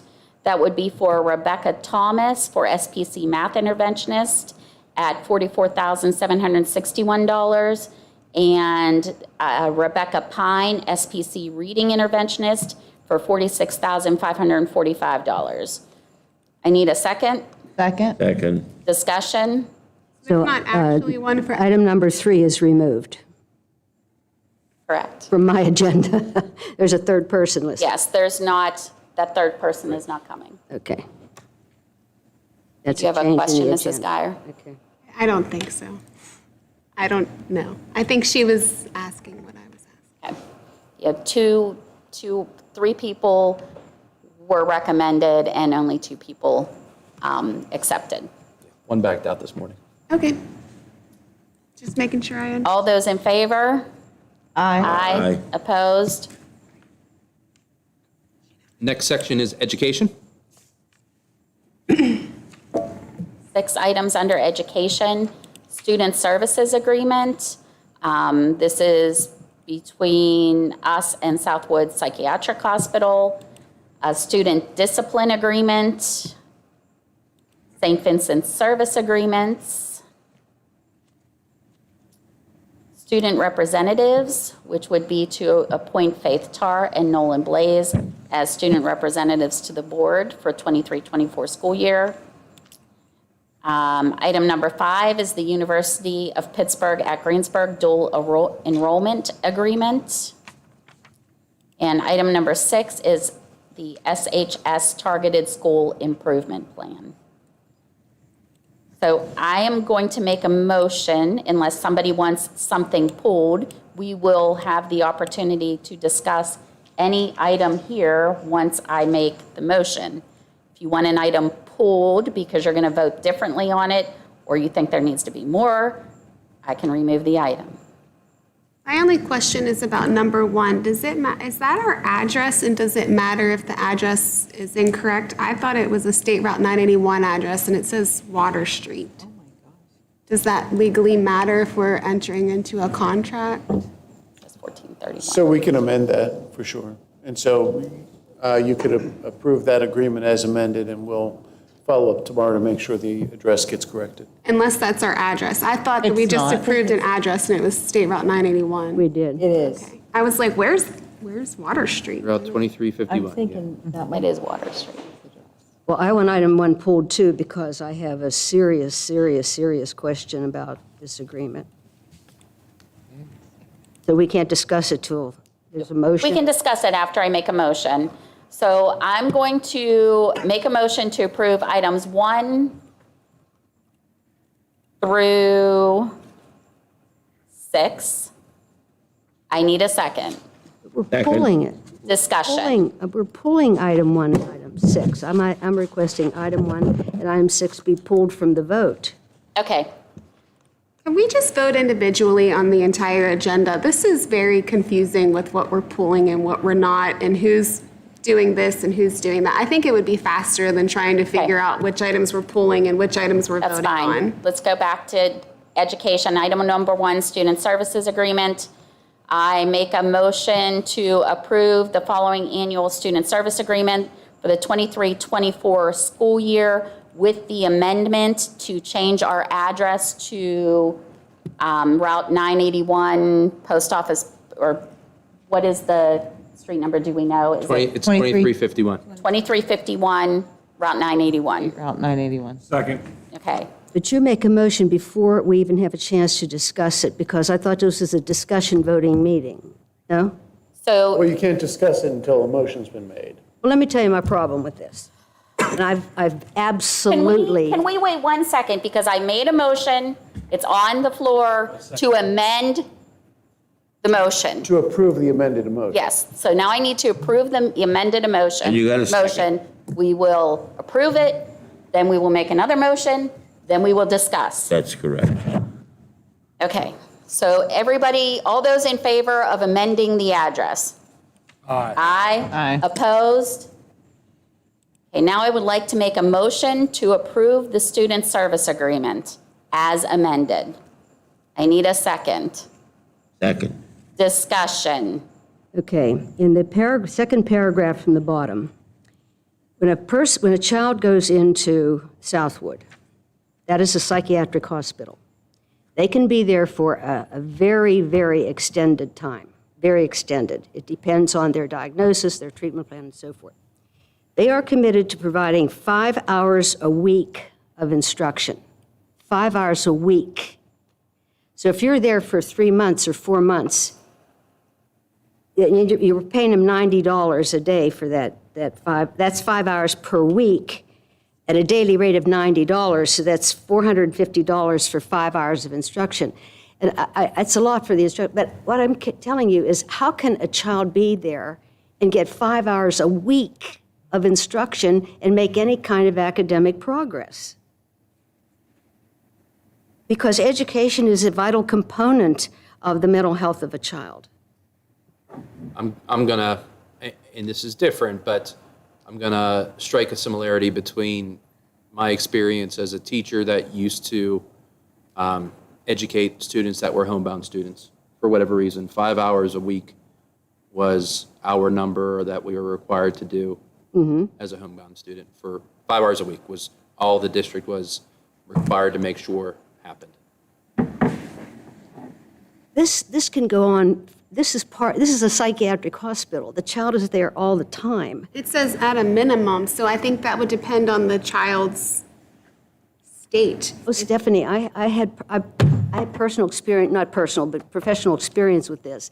And when the child comes out of there, they're so deficit in their learning skills, and it adds to the problem. I am not going to vote for something that gives a kid 5 hours of instruction a week that can be for an extended period of time. I don't think this is in the best interest, and especially when we're paying $450 for that 5 hours, a daily rate $90 for 5 hours a week So that would be the daily rate of 90. So I don't understand 5 hours per week and then a daily rate of 90, so I guess it's 5 times 90, which is $450. But I've seen these kids regress badly when they don't get instruction. It's part of a child's development. I'm not voting for this. I'm not voting for this. I don't think this is a service that we should honor. It's all right. Is there any other discussion? I do have a quick question. Why is it's dated July 13th? Why are we just now seeing it? I can't answer that. We just got that 2 weeks ago-ish, maybe.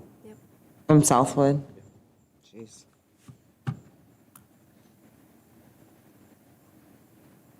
Is there any other discussion? Have we ever sent any of our students here? Do we know?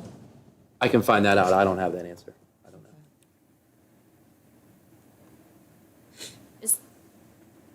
So is this somewhere we're sending our students, or is this a facility that a parent is making the decision that they could use this facility and we have an agreement with them? We are not making any decisions to send anybody's child to a psychiatric hospital. Just so everybody's aware of that. Those are not things we're deciding for anybody's child. We're agreeing to pay them for the educational component, is what we're agreeing to, this contract. Correct. We're not sending anybody anywhere. I'm just saying that once they're there, this is what we're going to get, 5 hours of instruction a week for $450. I think if my child was in a psychiatric hospital, the last thing I would really be worried about is if they're doing their math homework. I would be making sure they were safe and they were being cared for and that they were going to be getting help, not math They can help. be They there can for catch up on months. that. They're there for months. I understand that, but I'm just saying, So if you're As a a parent. child and you're in an inpatient care facility for your mental health, I think 5 hours a week is probably enough. And maybe sometimes too much. and it says at minimum, if the provider feels the child is safe. So obviously, they're dealing with children who are not really needing to be focusing on their algebra homework. So I have another question too that maybe Mr. Haichu can answer. So if a parent decides to send their child to Southwood, they would know what our agreement is with Southwood prior to sending their child there. So they would know what they're going to offer them as far as education goes and as far as any other item that the child's going to receive there. This family's going to be well aware of it before making a decision to send their child there, correct? That is correct, and not all of them. Again, You should probably come to the microphone so that Christy can hear you. Sorry. Also, for that address, it's also on the second Yeah, I page see too. that. I didn't know if you've seen it. Okay. So again, I think the important thing to consider is when students are in a placement such as this, first of all, it's not a placement recommendation from the Southmoreland School District. It's a placement recommendation that comes out of a combination of a medical necessity from a provider that the family agrees to. So the family is aware of what the components of the program include as it relates to mental health care and treatment, as well as the educational component of the stay. And many times when students are in a placement such as this, there are other issues that need to be addressed therapeutically in order for them to be receptive to instruction. So the instruction that they're provided at that time is to the extent and the degree that they are able to participate in and are receptive and able to endure.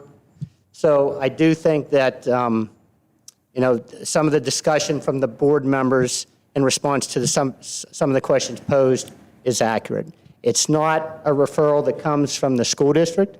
It's a referral for placement that comes through a medical provider and with the knowledge and support of the family. And the family is aware of the educational component, which is provided to them in an explanation by Southwood, so they're well aware of the amount of instruction that their child will receive when in placement. Thank you. Is there any other discussion? All those in favor? Aye. Opposed?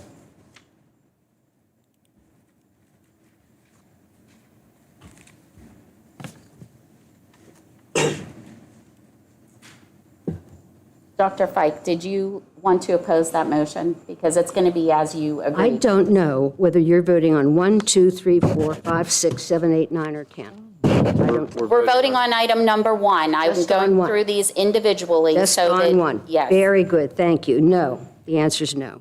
No, no. I've had experience with the, no. Item number 2, student discipline agreement. Make a motion to approve student discipline agreement 2023-2024-01. I need a second. Second? Discussion, which there really can't be. I have a question about the cost of the educational component.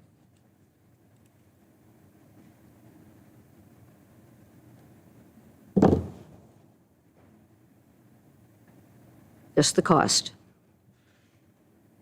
Let me see if I can find that for you.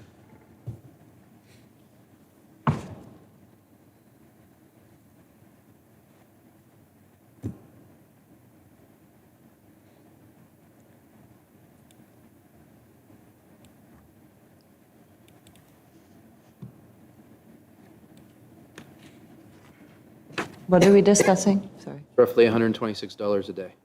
What? Roughly $126 a day. $126 a day for a year. Yes. So what would that be? 180 times $186? $126, right? $126 times 180? What was the question? I apologize. She's asking how much What would the this. cost of the agreement be? Yeah. $22,680. Yes. What's the answer? Roughly $22,000. $22,000. I'm going to vote no on this. We can't discuss it. I'm going to vote no. So Did we discuss? she's I'm sorry. The district pays that cost? Is that what she's Yes. proposing? Yes. Okay, Yeah. all right. Is there any other discussion? All those in favor? Aye. Aye. Opposed? I'm abstaining. I'm opposed on that, yes. I make a motion to approve item number 3, St. Vincent service agreements. This is to approve a payment of $25,725 for the 23-24 service delivery agreement with St. Vincent College Prevention Projects. I need a second. Second. Discussion.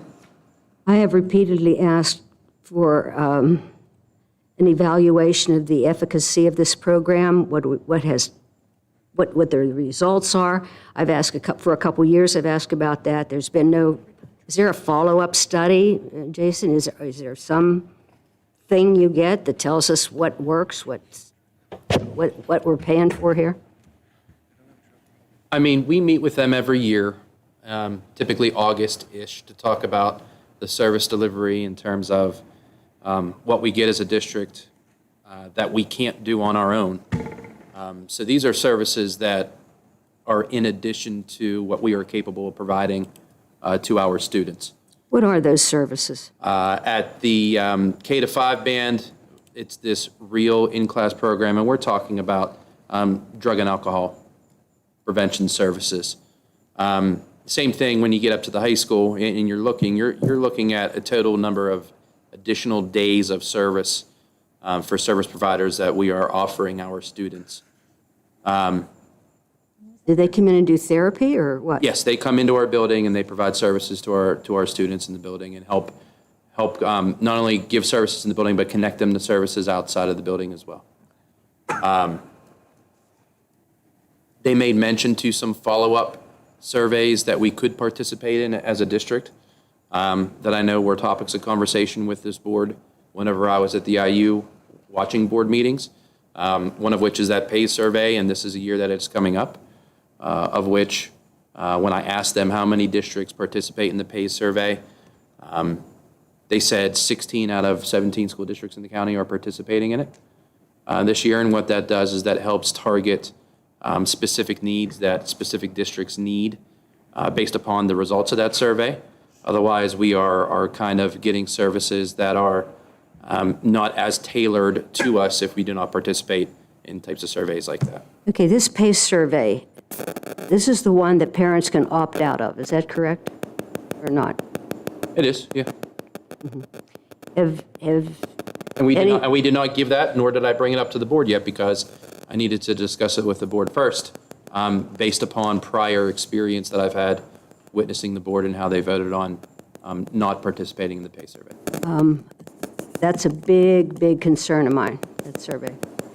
Big. I mean, big. you asked if there's any surveys about validity of the services. That is, I'm talking about St. Vincent's. I know, but that asked. is a survey they use to help tailor their services to our kids. This is $25,725. Yes. I don't know if Dr. Fike's done, but what I'd like to know is how many children has this program prevented from going on to drugs or alcohol? That's what I'm trying to get at. Okay. That's what I want to I don't know. know how you quantify that. So, and this is why I just asked them, when was the last time you all have seen St. Vincent in the high school? Ninth grade. I'm sorry, what was that again? Ninth grade was when they seen the program or the services from St. Vincent that come into the high school. Yeah, typically it's an earlier high school kind of intervention. So statistically, have we ever looked at maybe kids coming into ninth grade aren't the ones that could possibly be hooked on drugs or alcohol? Sometimes it goes later in the years, that maybe we should look into providing that in other grades too. Sure. I mean, I can't speak to their service delivery because I'm not in that building at all. I don't know, and I hate to put Mr. Krofcheck or Ms. Colbank on the spot specifically how it is used at the high school. I can't answer that. I know that in my previous experience, we focused solely on the ninth grade as basically our freshman academy, welcoming them in the building. Here's some services we have available. So they know about it as freshmen, and then if they need to tap into it when they're in 10th, 11th grade, they can always seek that out through our counseling department. They can get those resources to them. I know this is something that I asked Mr. Masha when he was here. I had asked him to look into other places, like Sage's Army, AA, NA. So these are programs that it's real. And I'm not biased to St. Vincent College, whatever. I just, why sugarcoat it? And I think that's something that St. Vincent does. I've seen one of their presentations. I think they did a great job at presenting it, but it didn't scream to me that they were trying to prevent it. They were just basically giving you knowledge of particular drugs that are on the market. I think, I mean, we live in a real life, in a real society where, you know, I mean, people die, kids die of overdoses on a daily in our surrounding communities. Like, I think we need to go better, bigger and better than just St. Vincent coming in and trying to prevent it. Like, I think that our money could be used in better ways for real situations, is what I'm trying to say. I can certainly see what those other options are.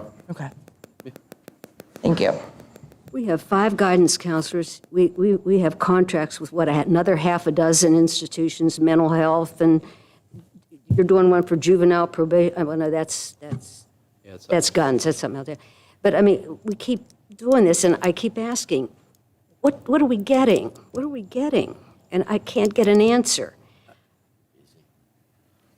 I've seen the most powerful programs I've ever seen came from the state police or police people who come in and talk to these kids and really lay it out and show them the other side of this. It's not what's your favorite color kind of thing either. It's really hitting them hard with facts and data. You do that for a 6-year-old? What? You do that for a 6-year-old?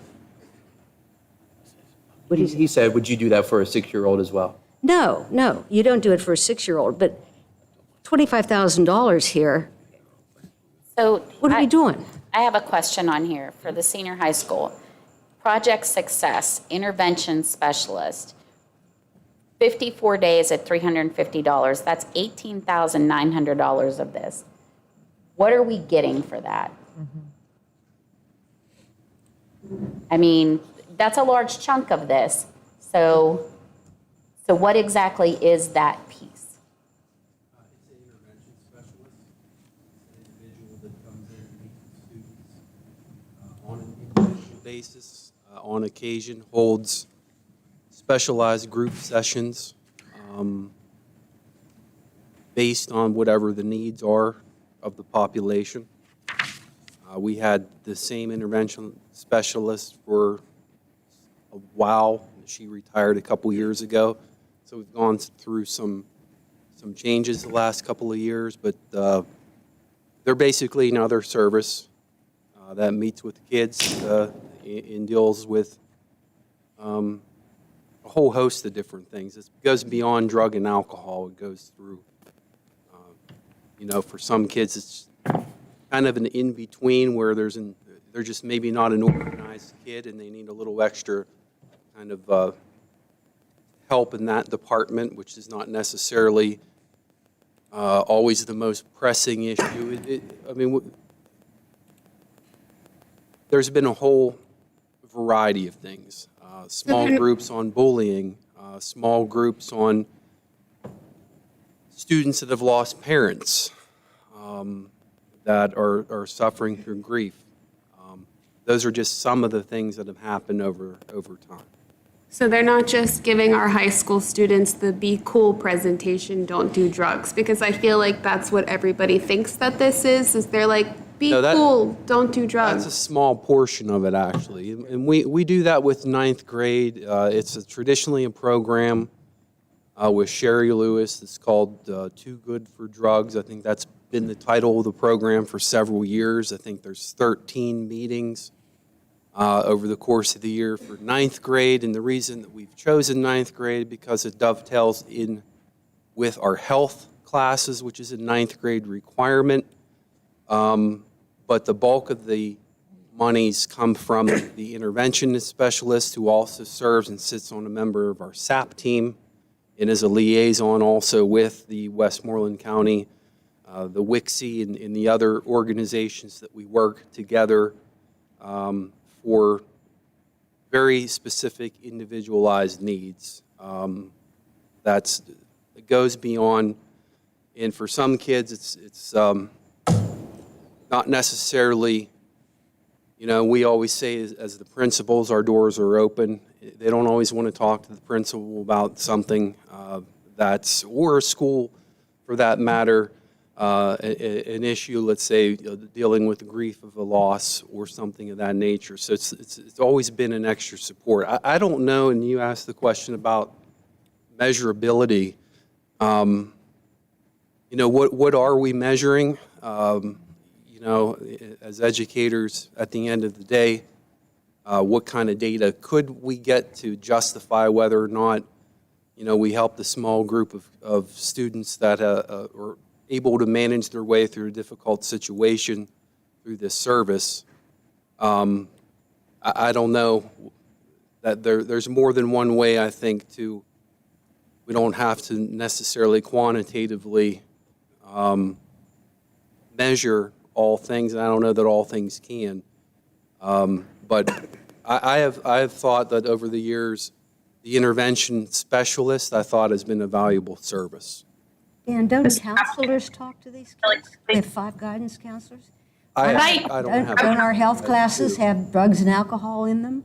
Correct. Yeah. Drugs and alcohol instruction.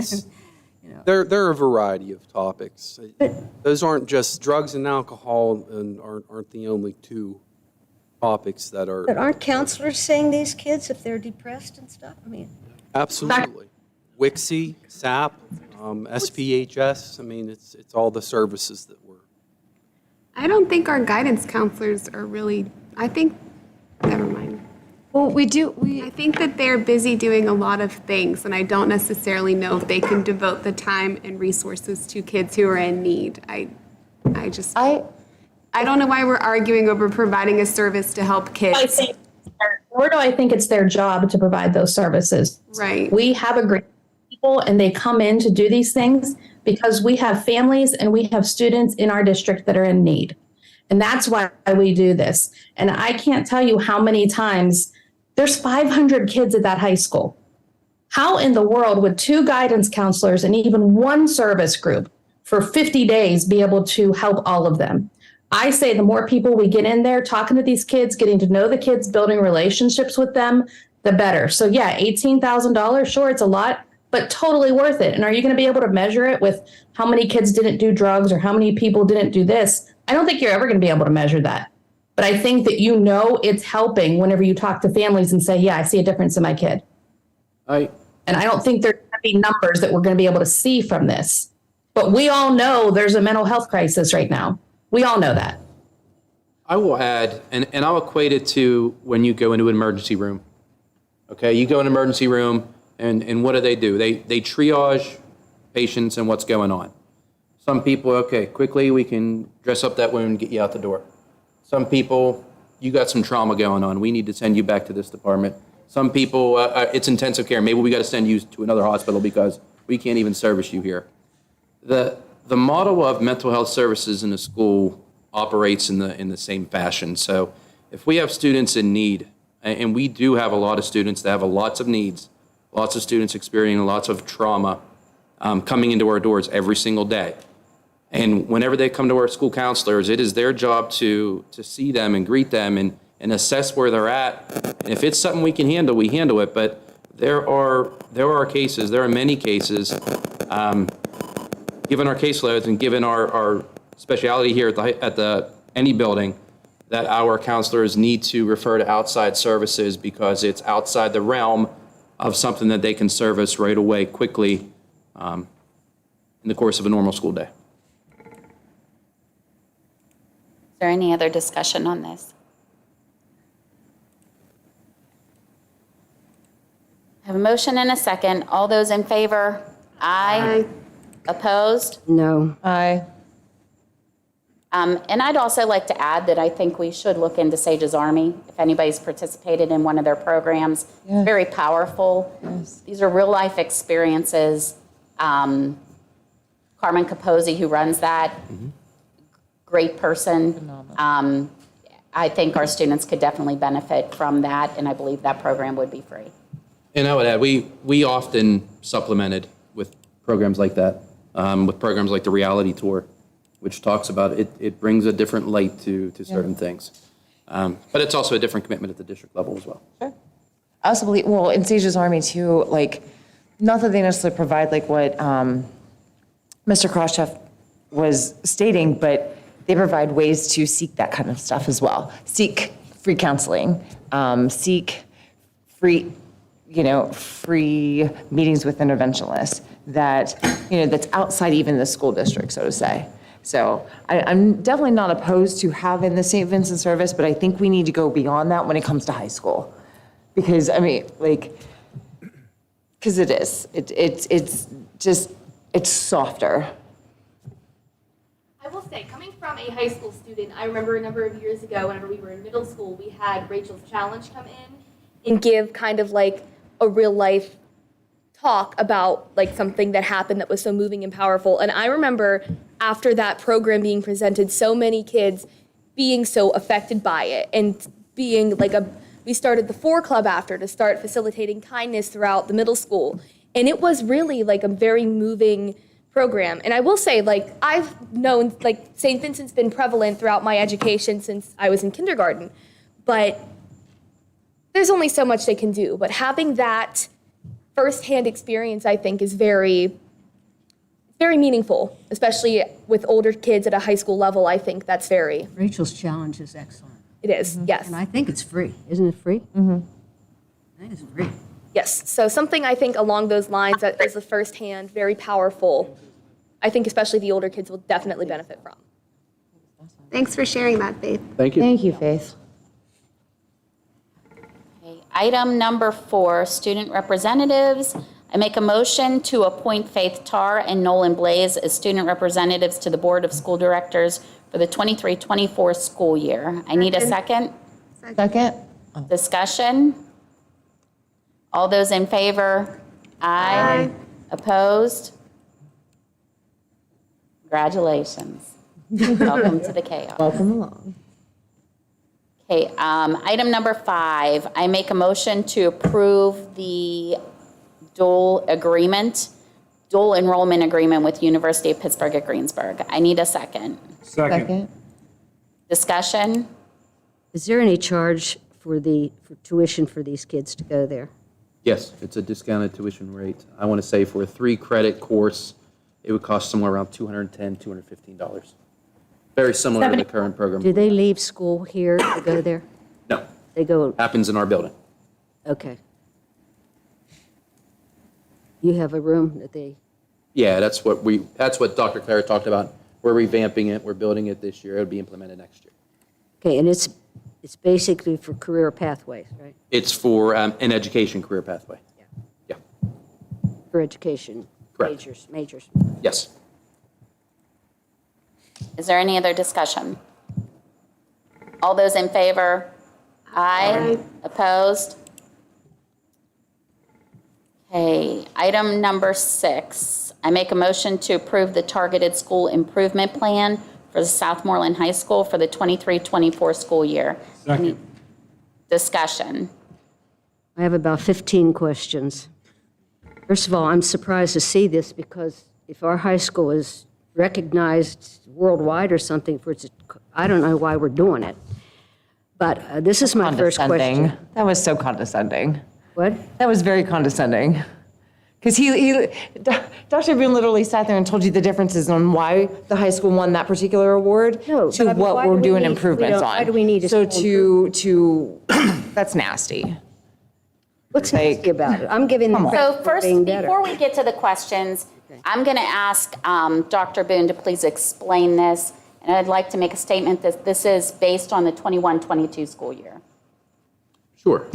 Every year as part of the state assessment system, and this was in place well before the pandemic, there were certain targets that PD looked at annually in levels of school improvement.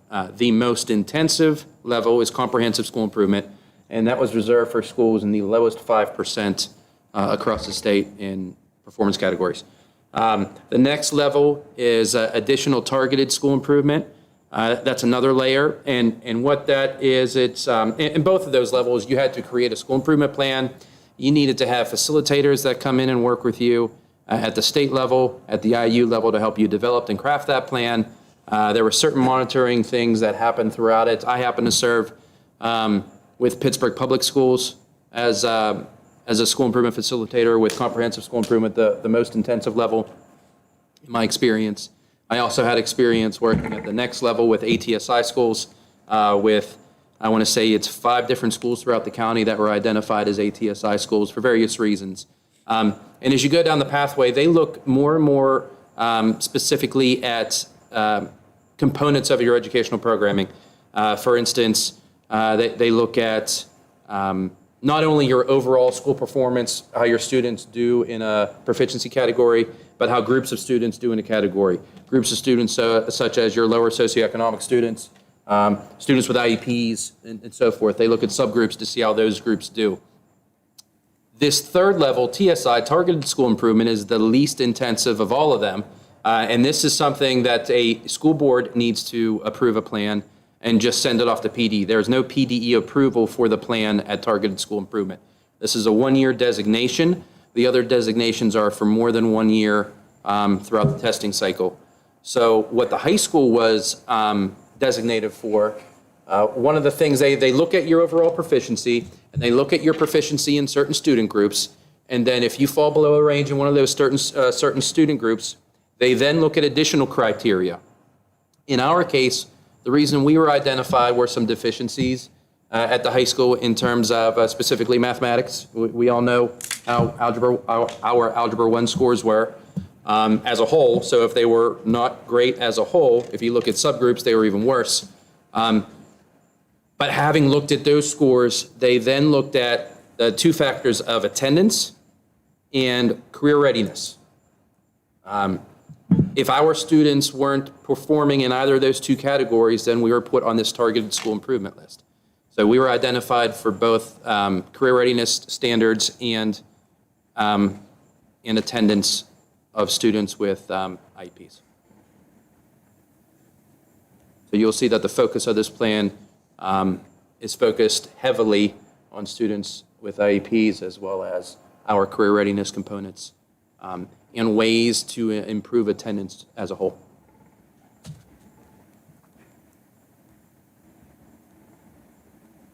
Is there any other discussion? And I'll add, I'm sorry, you said that this was 21-22 data. Really, the attendance component was a year prior, and then the career rate, they were targeted on 2 different years. So the attendance looked back at 2021, the career readiness looked back at 21-22. What was the second one at 22? Career readiness components. I have about 6 questions, and the first one is this an original document written by the people in Southmoreland? What it is, it's an online, it's much like our comprehensive plan. So there are certain things that PDE has pre-populated in there, and there are just certain things that we are able to go ahead and plug in. There's a lot of stuff that you'll see in that plan that is pre-populated that we can't change at all. You can't change it at all? No. The reason I ask is I've read this thing cover to cover, and there are many, many negative criticisms of students and teaching styles and teachers and things like that. I was really surprised at some of the things that I saw in here. And it's done in 2 places. It's done strengths and challenges, and if you read the challenges, they're literally overwhelming. And but anyhow, the first concern I have is this paper's not numbered.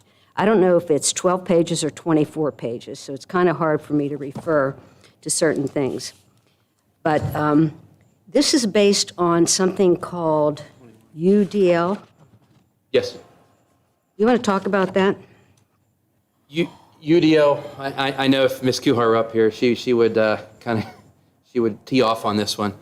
But UDL, Universal Design for Learning, was kind of what we modeled all of our professional learning on last year, and we are continuing on this year, which basically speaks to the philosophy of providing students choice and looking and really exploring for interactive and engaging ways for them to interact with their material, different ways we can assess it per student based upon their interests, likes, and learning styles, and different ways they can represent what they know, what they've learned, and how we can figure out what they've learned.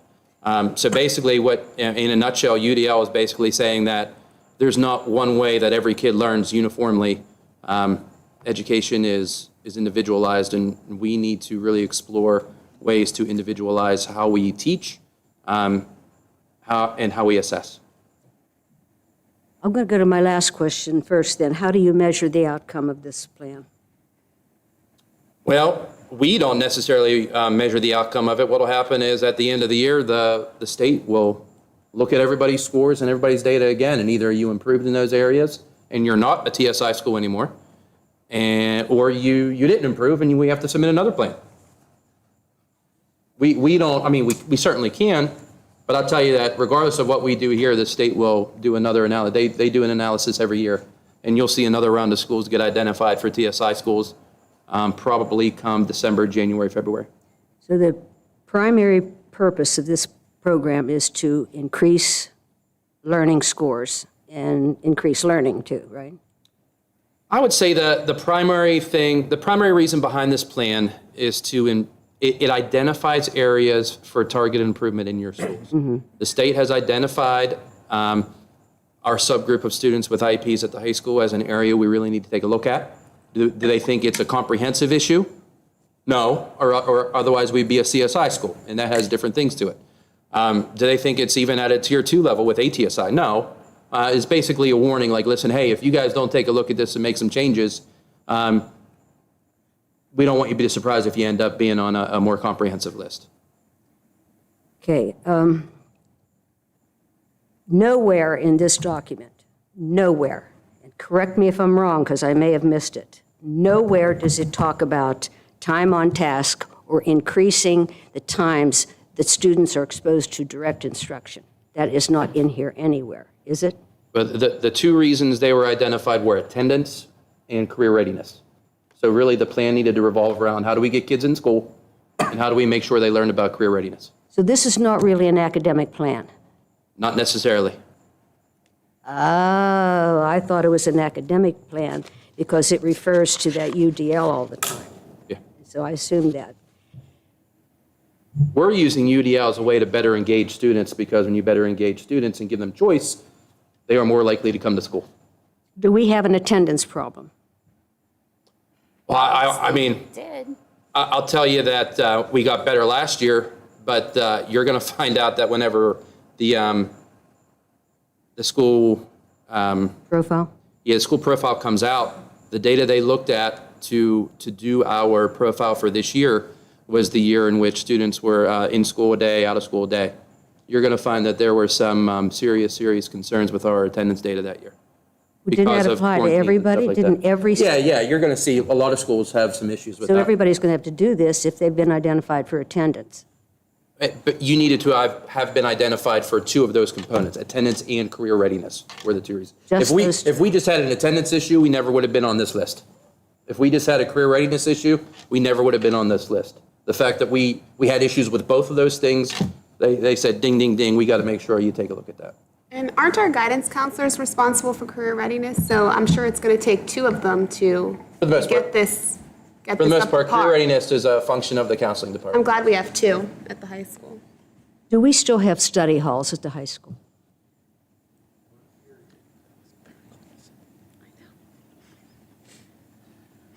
In my opinion, nothing matters more than having kids in class. And I was absolutely thrilled when you made the decision to double the time that we are using for math. That was a tremendous step.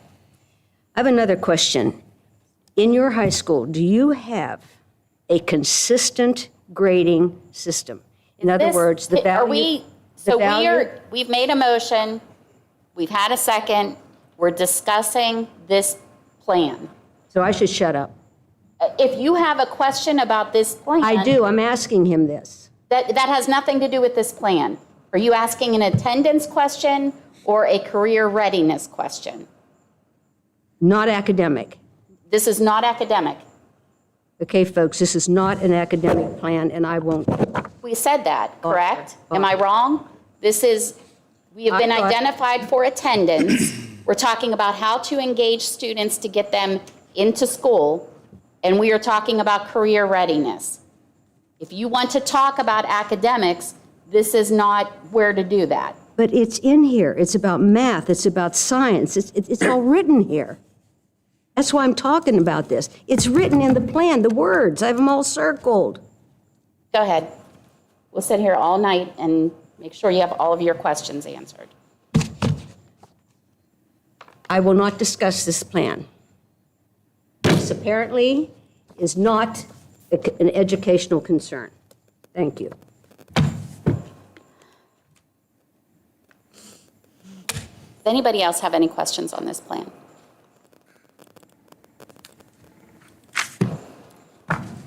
All those in favor? Aye. Aye. Opposed? No. Next section is finance. Make a motion to approve the monthly board treasurer's report. I need a second. Second. Discussion. And with the agenda, we get these bank statements that you send out. The schools now have $131,000 in their accounts, the elementary, middle school. I think Oh, you're that was talking back about, under you're business talking about the manager. activity funds? Well, you put in Penn, it says, I don't know what they call it, it says Mid-Penn Bank or something like that. That's the activity funds. They have $131,000 in those accounts. Good for them. That's fantastic. Yeah, that's the activity funds for each individual building. And who watches those? Well, they actually have a secretary in charge of that at the buildings, plus they have, depending upon what building it is, they have individual sponsors for the clubs. And the kids also, I believe, have a hand in it as well. And you're overseeing those, correct? And these are money from fundraisers and things like that? Yes, that is correct. Where are we looking at? What are we We're talking? looking at something that is Comes in your up agenda. under, Business manager transportation reports. That's on the monthly board. we're not on the monthly treasurer's report anymore. We're following along with her. Okay. Finance, Now, we're on number one. yeah, It's Dr. Fike. yeah, I know that. Board treasurer's And it says monthly board treasurer, she's the treasurer, and that's why I'm asking about these accounts. Yeah, those are, like I said, those are something different. They're housed outside of the general fund. Those are for the activity funds that you're talking about in regard to the Mid-Penn bank statements. And I think your question of who keeps a check on these, that's why she's providing us with these statements so that we have eyes on it as well. Because, yes, thank you, because in the past, that was something that was never looked at. Any other discussion on item number 1 under finance? All those in favor? Aye. Opposed? Item number 2, I make a motion to approve the general fund board summary report as attached. Second. Discussion? All those in favor? Aye. Opposed? Item number 3, I make a motion to approve the fund accounting, capital fund, and food service check summary listing as attached. I need a second. Second. Discussion? All those in favor? Aye. Opposed?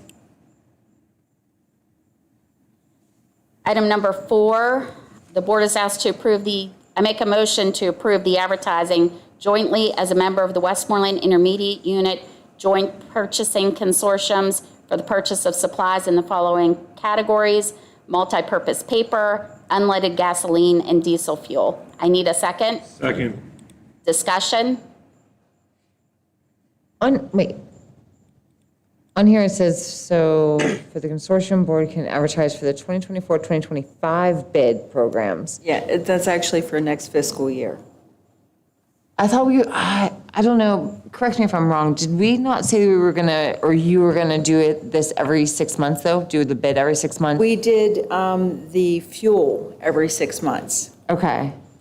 And this has the fuel in it, unleaded gasoline and It diesel? does, but that is for next fiscal year. This fiscal year, because of the volatility of the prices of fuel, diesel, and gasoline, that's why we opted as a consortium. All the business managers had meetings in Westmoreland County. Some attended in person, others attended virtually, and we had opted to do the 6-month purchase because of the volatility of the market at the time.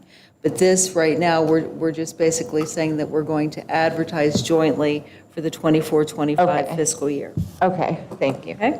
Sorry, I got the That's two okay. confused a little bit. Pam, these people that bid through the Westmoreland IU, is there a lot, or is this just a few that, like for the gasoline and the paper? Is there like hundreds? The or- majority of all of the school districts in Westmoreland County participate. Yeah, but how many? You say how many people actually put bidders? Yeah, how many people put bids in? How many bidders? Is that a lot? That is or- actually something that Tammy Good at the IU handles. She sends them out, and dependent, most recently, because of the volatility, we haven't had many people come back, which you would expect because of the volatility of the market. Okay. Thank you. Any other discussion? All those in favor? Aye. Opposed?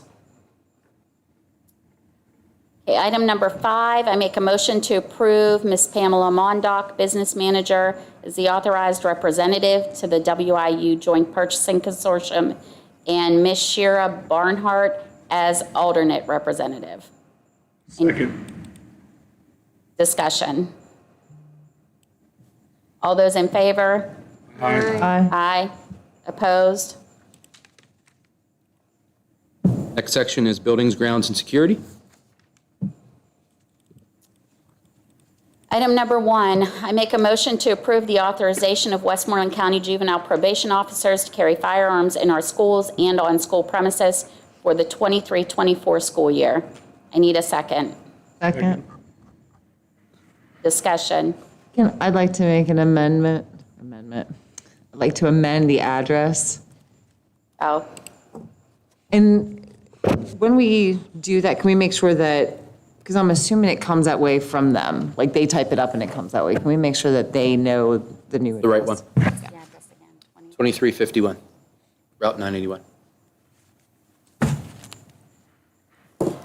okay, so I need to make a motion to amend the motion to change the address to be 2351 Route 981. I need a second. Second.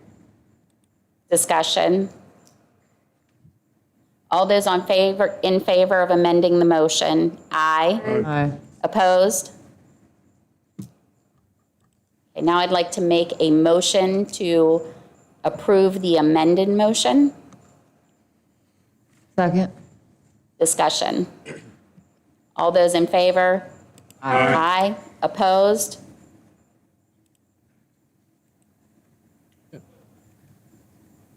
Next section is athletics and activities. Marching band trip.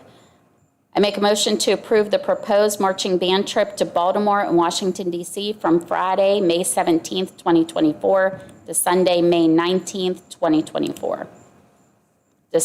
I need a second. Second. Discussion. Do we have any idea what the cost is for one of those, for each person? Have they given you an estimate? Is this the same? I haven't. Do each individual band member, do they fundraise individually for this? Yes. Okay, yes, okay. So each person, they fundraise individually, Dr. Fike, Or for their each own pays costs for it. to go on this trip?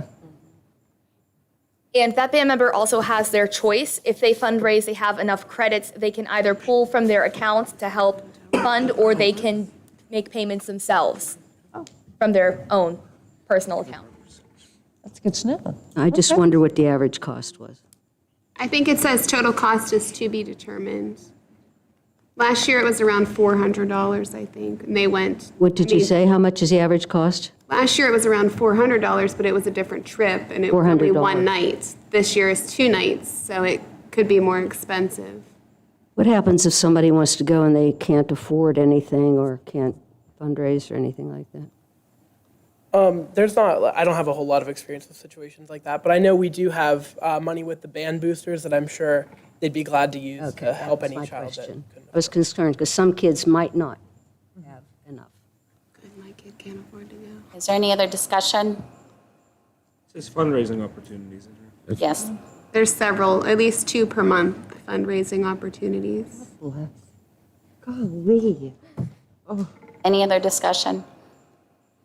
All those in favor? Aye. Opposed? Closing exercises. Citizens' comments. Wait, before you go into citizens' comment, Yes. ask for the floor. Okay. I am kind of concerned about some stuff that happened over the weekend. I received quite a few phone calls from residents in the community that received some kind of literature. Of course, I was never given one at the Scottsdale Festival, and they're concerned about this money being spent and the student enrollment going down. And I'd like to ask the business manager, have you seen that? Yes, it was actually given to me yesterday. Okay, can you explain? I mean, Yeah, is this politics being played, or is this fact? well, what I will say is I will give you the facts that I was able to pull out. Obviously, they had talked about the enrollment, pardon me? Excuse me. Yeah. Sir. She said it was given to her yesterday. I have not seen anything about this, so I don't know what we're talking about. I didn't get it at the Scottsdale Fall Festival, and constituents have not called me in regards to it. So it wasn't contrived with the board, because I don't know what they're talking about. Sir, this, No, I did not meet with Ms. Plaza. This was given to me yesterday, and obviously I wanted to look to see, what the numbers were, and then I did some research, because I wanted to see if what the reasons were, and so it says in here, note, from 2001 to 2022, the enrollment dropped 26.5%, the budget increased by 80%. Okay, so I went on to taxesopendoorpa.gov, and the student enrollment was 2385 for the 01-02 school year. The 2021 school year, which was the last year that they recorded, The student population was 1,940. That was an 18.7% drop. One of the things that I looked at too is why would the budget have increased so much over the years from 2000 to 20 to the 2023-24 school year? One of the main reasons is the PSERS rate. If you look at the PSERS website, the employer contribution for PSERS and I apologize, it doesn't go back the whole way. It goes back to the 2002-2003 fiscal year. The employer contribution rate for PSERS, which is our pension rate, at that time was 1.15%, 1.15%. Do you want to know what it is this year? Unfortunately, it is 34%. So that is a massive increase. When you look at the fiscal year, it is projected for the fiscal year of 2030-31, it's projected to go up to 38-35, so it's projected to still continue to climb. I also looked at a couple other things. Cyber charter expenses, because that's one of the things that I report on each month to the board members, because I want to make them aware of the money that we're spending in that faction. And our system only goes back to 2016-17.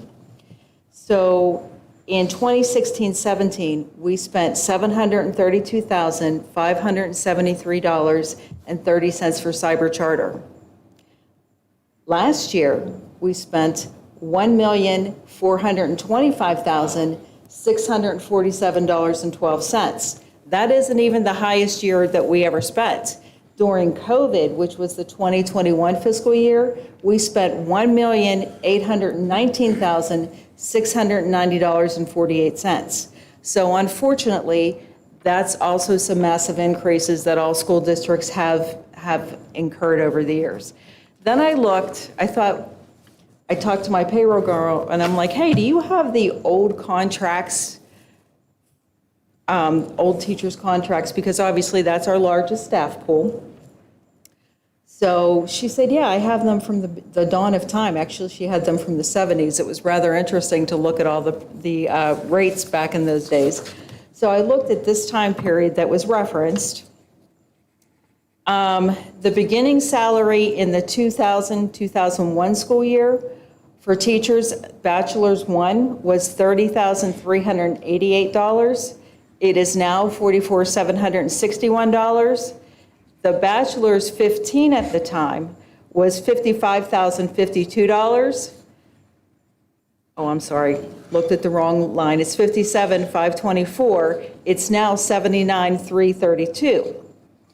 If I looked at with the current staff in the 23-24 fiscal year, what the salary would be is $9,470,212. In the same staffing levels at the rates for the 2000-2001 is $6,843,137. So that's an increase of $2,627.75. Then, plus, keep in mind, we have a new contract that's going to be negotiated soon. If you look at the PSERS rates, now I took in the half because we get roughly 50% back from the state. So I took the salaries at PSERS rate, half of it at 17%, because that factors in the revenue that we get, the subsidy that we get. So that's $1,609,936.04. The PSERS rate in 02-03, half of that is less than 0.05, not even a full percent, 7.5, and that amount was $544,537.19. That's an increase of $1,065,398.85. Then I thought, okay, let's look at what inflation has done over these years. So I went into a couple varying websites, got the full information. Anybody want to care to guess what a dollar that was worth in 2000, what it's worth today? It's worth, $1 in 2000 is worth $1.78 today. So I said, okay, looking at this information that was presented, the initial budget was $20 million on this chart. So if I took the budget of $20 million times it by today's dollar of $1.78, that comes up to $35,600,000. That's at today's rates, at the 2001. So then I said, all right, well, what was our expenditures projected for the 23-24 budget? That was $35,858,331.51. Then if you take out the ESSER's funding from that number, because that is federal funding, that's not truly our general fund money that we're getting from state and local sources, that comes to $34,669,395.19. So we're actually less than, our budget is actually less than the inflation calculator for the United States. So, I mean, yes, is it bad? Yes, do I like it? Do I like what we have to charge, you know, the money that we have to charge? No, but unfortunately, the majority of our expenses are salaries and fringe benefits. We had almost a 9% increase in healthcare costs this year. We had, you know, like I said, our special ed expenditures continue to rise. And I don't see that something that's going to be, you know, going down in the future. But like I said, we basically are just a little bit under what inflation took us from 2000 to 2023. So I think when you look at it overall, you know, it's you know, it helps us. And the 361.62 mills, I think I understand how that was arrived at, but our millage rate is 94.61 in Westmoreland County and 17.26 this year for Fayette County. Like I said, you know, plus with that, we've been able to do some much needed capital improvements to the district, such as the roof on the high school, the RTU units here, the wall at SPC. We're trying to make things, and you're going to hear me say this again and again, safe, warm, and dry for our kiddos, because they can't, in my mind, they can't legitimately learn if they're not safe, warm, and dry. So what you're saying, those figures were wrong. If I took the $36 million, or $35,000,008, and I divided it by 180 school days for our students, it comes out to $200,000 a day. Now, of course, some people work in the summer, so you have to take some of that money off. But for every school day, if you just count the school days where kids are here being taught, it's about $200,000 a day. The reason pension costs have gone up is because the salaries have been continued to be raised and raised and raised, and that is how those pensions are calculated. You don't pay the same amount of money up for a pension for a $45,000 job that you do for a $100,000 job. You do not, and that is true, but that's right. But the percentage rate is what has dramatically climbed. But on the other hand, how many times, we got what, $3,600,000 and some $1,000 in ESSER's money? $3,067,000. Yes. And a lot of people have said to me over and over, where did it go? Where did it go? How many times have we raised taxes in the last 4 years? I believe the answer is 4. How many years were taxes not raised and now we have to make up for it because we didn't maintain any of our buildings? Stephanie, and there was a 9 mil tax increase. No, I'm not. Bottom line is the budget is the budget, the students are the Right students. now, I don't think that's what we're here for. I think we need to either have a point or move on, because I don't think this is a political campaign time. It's not. It's not a political campaign time. I agree 100%. It's a school board, it's a school board and- election. and when- We're discussing Can I things that say were something, handed please? out. Yeah, You just Said it right there, it's a school board election time. You know what, Michelle? Christy, Mrs. Mr. Wizek, Smith can I asked interrupt for you the real quick? floor. Oh, go ahead, Chrissy. So I did receive this information over the weekend. Instead of talking about it to everybody under the sun, I just called the head of the political party whose tent was handing it out and asked about the information. And I think what we need to know is the school district, because I don't have anything in this game. I'm not running again. I was concerned with the misleading information that was being put out about the school district. And he assured me that it was not that party that was putting it out. It was just certain people, and they're allowed to do whatever they want. And I don't think this is the place to discuss that at all. That is true. Because, like This is not Stephanie the said, place this to is not discuss a it. political We're going to be campaign. sure you're not discussing it too. Just remember So- that. We just need to I didn't remember. bring it up, Michelle. No, but Brought it up. You're the one that handed it up. I would like to make a motion to adjourn. That's right. we have public comment, I don't care. citizens comment. Thank you. Jan? Michelle, I have citizens comment. I'm done. I am really not here. I'm done.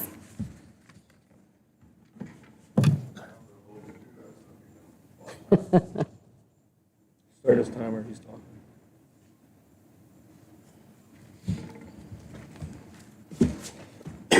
Real quick on the subject going on. You want to state your name, please? Dan Kiefer, Thank you. one of the items you suggested that was a big ticket was the health care. And I just want to reiterate, the health care is expensive and it's not positive, it's a negative effect on you, but you don't take it to that step, and I'm going to follow that principle here in a minute. And why do we have so many special ed kids? It's because of the American health policies. And Wait, I'm sorry, that was discrimination right there. If that's the shit you gotta say, get out. Whoa. I'm not kidding. Whoa. But you're not gonna stand up there and discriminate against special education children. Absolutely not. Get out. She has the authority to do that? Mr. Lucas? No, I mean, he hasn't been removed from the room. If you want to finish your public comment, you're entitled to do that. I mean, Yeah. we have to let him Freedom of speak his time. speech. Yes, please discriminate against special education students. Like, that's what we do. That's freedom of speech. That's freedom of speech. Jan, finish your comments. There's freedom of speech. You have serious issues. Oh my gosh.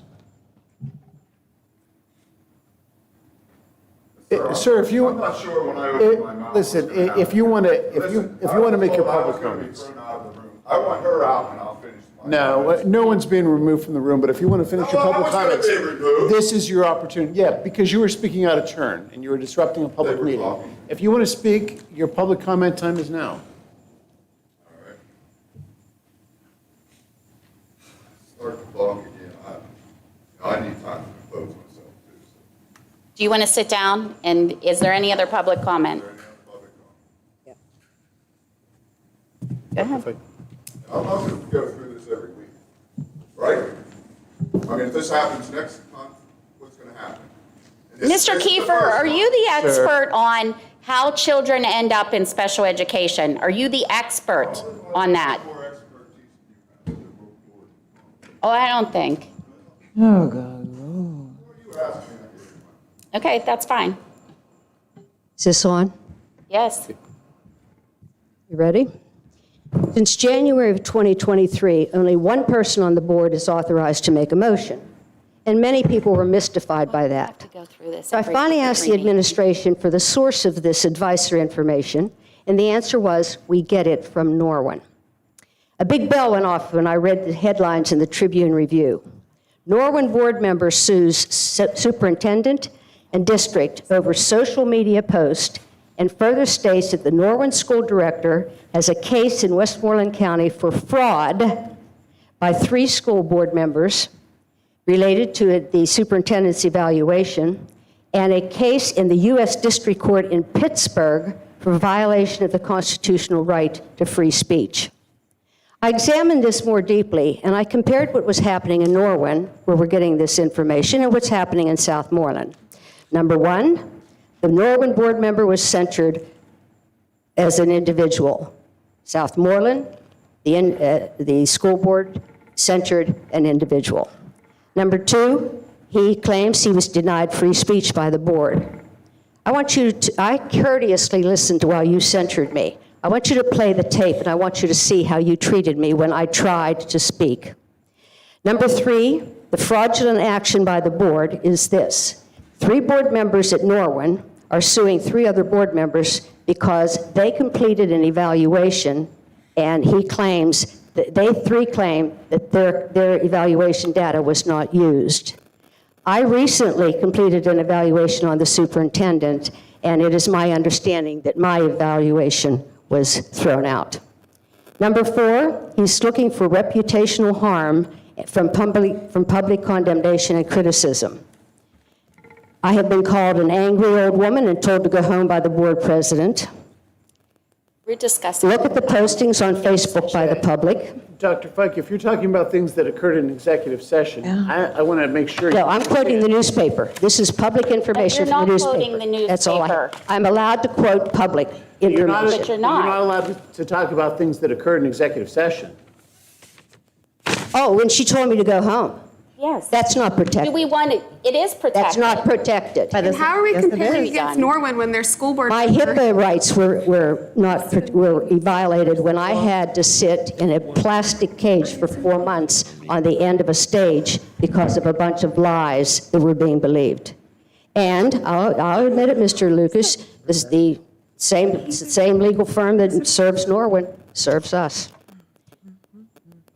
The Norwin School Director is seeking financial compensation and punitive damages.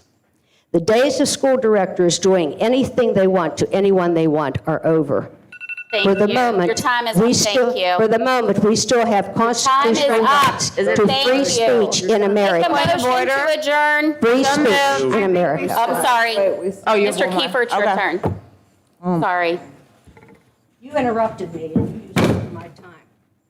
First of all, I just want to say that when we have all of this, you can sit back down if you want, because this is going to take me a second. When we have all of this political nonsense going on and we want to come to the podium and again voice that I make the motions here. The board we had a retreat, we discussed this, this was what was agreed upon. I didn't come up with this on my own. And you know what? For the last 10 months, I've had to defend myself, and I'm sick of it.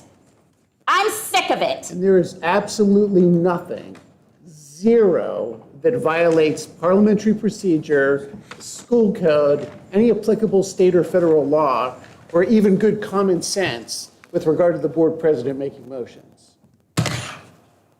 And in regards. And when you to- bring it up next it's month, really the answer's still going to be the same. You don't like me. I get it. You don't have to like me. I am not here to win your friendship. What I am here to do is help this school district perform better for the community in which I live, in which I want to educate my child and the rest of the children in this district. If you want to come to the podium and waste 20 minutes and argue every single meeting about stuff that doesn't matter, then you're wasting your time, my time, and everybody else's time here. You started before this meeting ever even started. You got defensive, you got belligerent, and it was nonsense. You're not being belligerent. Do I have the Every right- single meeting. Do I have the right to reply? Every Do I have meeting. free speech to reply? I think I'm replying to you, Mr. Kiefer. Do I have Please, this you have the free floor. speech to reply to her? It's not a free speech issue. This is a public meeting that runs according to an agenda. We are at this point at closing comment. You had an opportunity to make your public citizens comment for the time period. The board's free to recognize the speaker. Is what she just said part of the agenda? An appropriate She's the presiding behavior? officer Go at a ahead. Will meeting. you please speak? I'll go up there and speak and call hogwash on this. Go ahead, Mr. Kiefer. Set the timer. Go ahead, Jen. You want that crown so bad. I assume I'm starting with 3 minutes. You are. When the childhood autistic spectrum goes from 1 in 10,000 to 1 in 44 in a matter of 10 years. I'm just going to be careful there. That's an environmental cause. That's not a genetic cause. Environmental causes are largely, the big player in that would be the childhood vaccination program, and that is something when you tell people to come here, you don't tell them they don't have to have it. You make them say they don't want to have that. I'm going to move on in the interest of time. I was told not to come here tonight. I was discouraged because of the high incidence of COVID in the hospitals. I'm just wondering what you're waiting for, if you're going to wait for the same line of authorities that you followed before. The people want to know that, if anything's different. Are we going to go with the mask? Are we going to go with law? Nothing's changed until someone tells us that. And what might happen next by the next board meeting, everything will be back to where we were 2 years ago. On the serious subject tonight of when you have children in placement, what you have to move on to say is generally these children go into some sort of drug therapeutics, and we again have to look at that and take responsibility. When a child has trouble adapting for whatever reason, and she's into a public school environment, which is tough for some people to adapt into, then because they're having trouble adapting to your mandatory system, you put them in a health system which you know is drug-based and is going to, then you have to look at the critical view of the drug programs that you're sending these children in. I know that I read the national stats all the time. Southmoreland will give no stats on any types of these things. It's always given the nice image for Southmoreland. That's the way it's been for a long time. And as far as the drug program, and let's just agree that it's failed. I've had friends wiped out continually from the drug programs that you put on here that haven't worked. There's other options to that, and you got to do it. And just so I can get my last thing, I'm going to do this every meeting.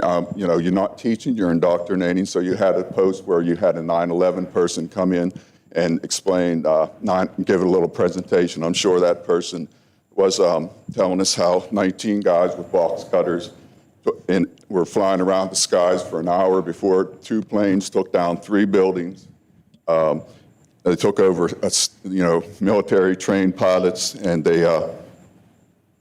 and then we have debris just disappearing everywhere. They fly an airplane. This is indoctrination. They fly an airplane. Thank you, Mr. Keefer. Perfectly level into perfectly level into the Pentagon, which no one could do. Did they bring that up when they were Thank making you. the 9/11 presentation, or did it have someone? Thank you, Mr. Keefer. That's indoctrination. I need a motion to adjourn. Second. And Kennedy was shot with one. All those in favor, aye. Opposed? Robert F. Kennedy.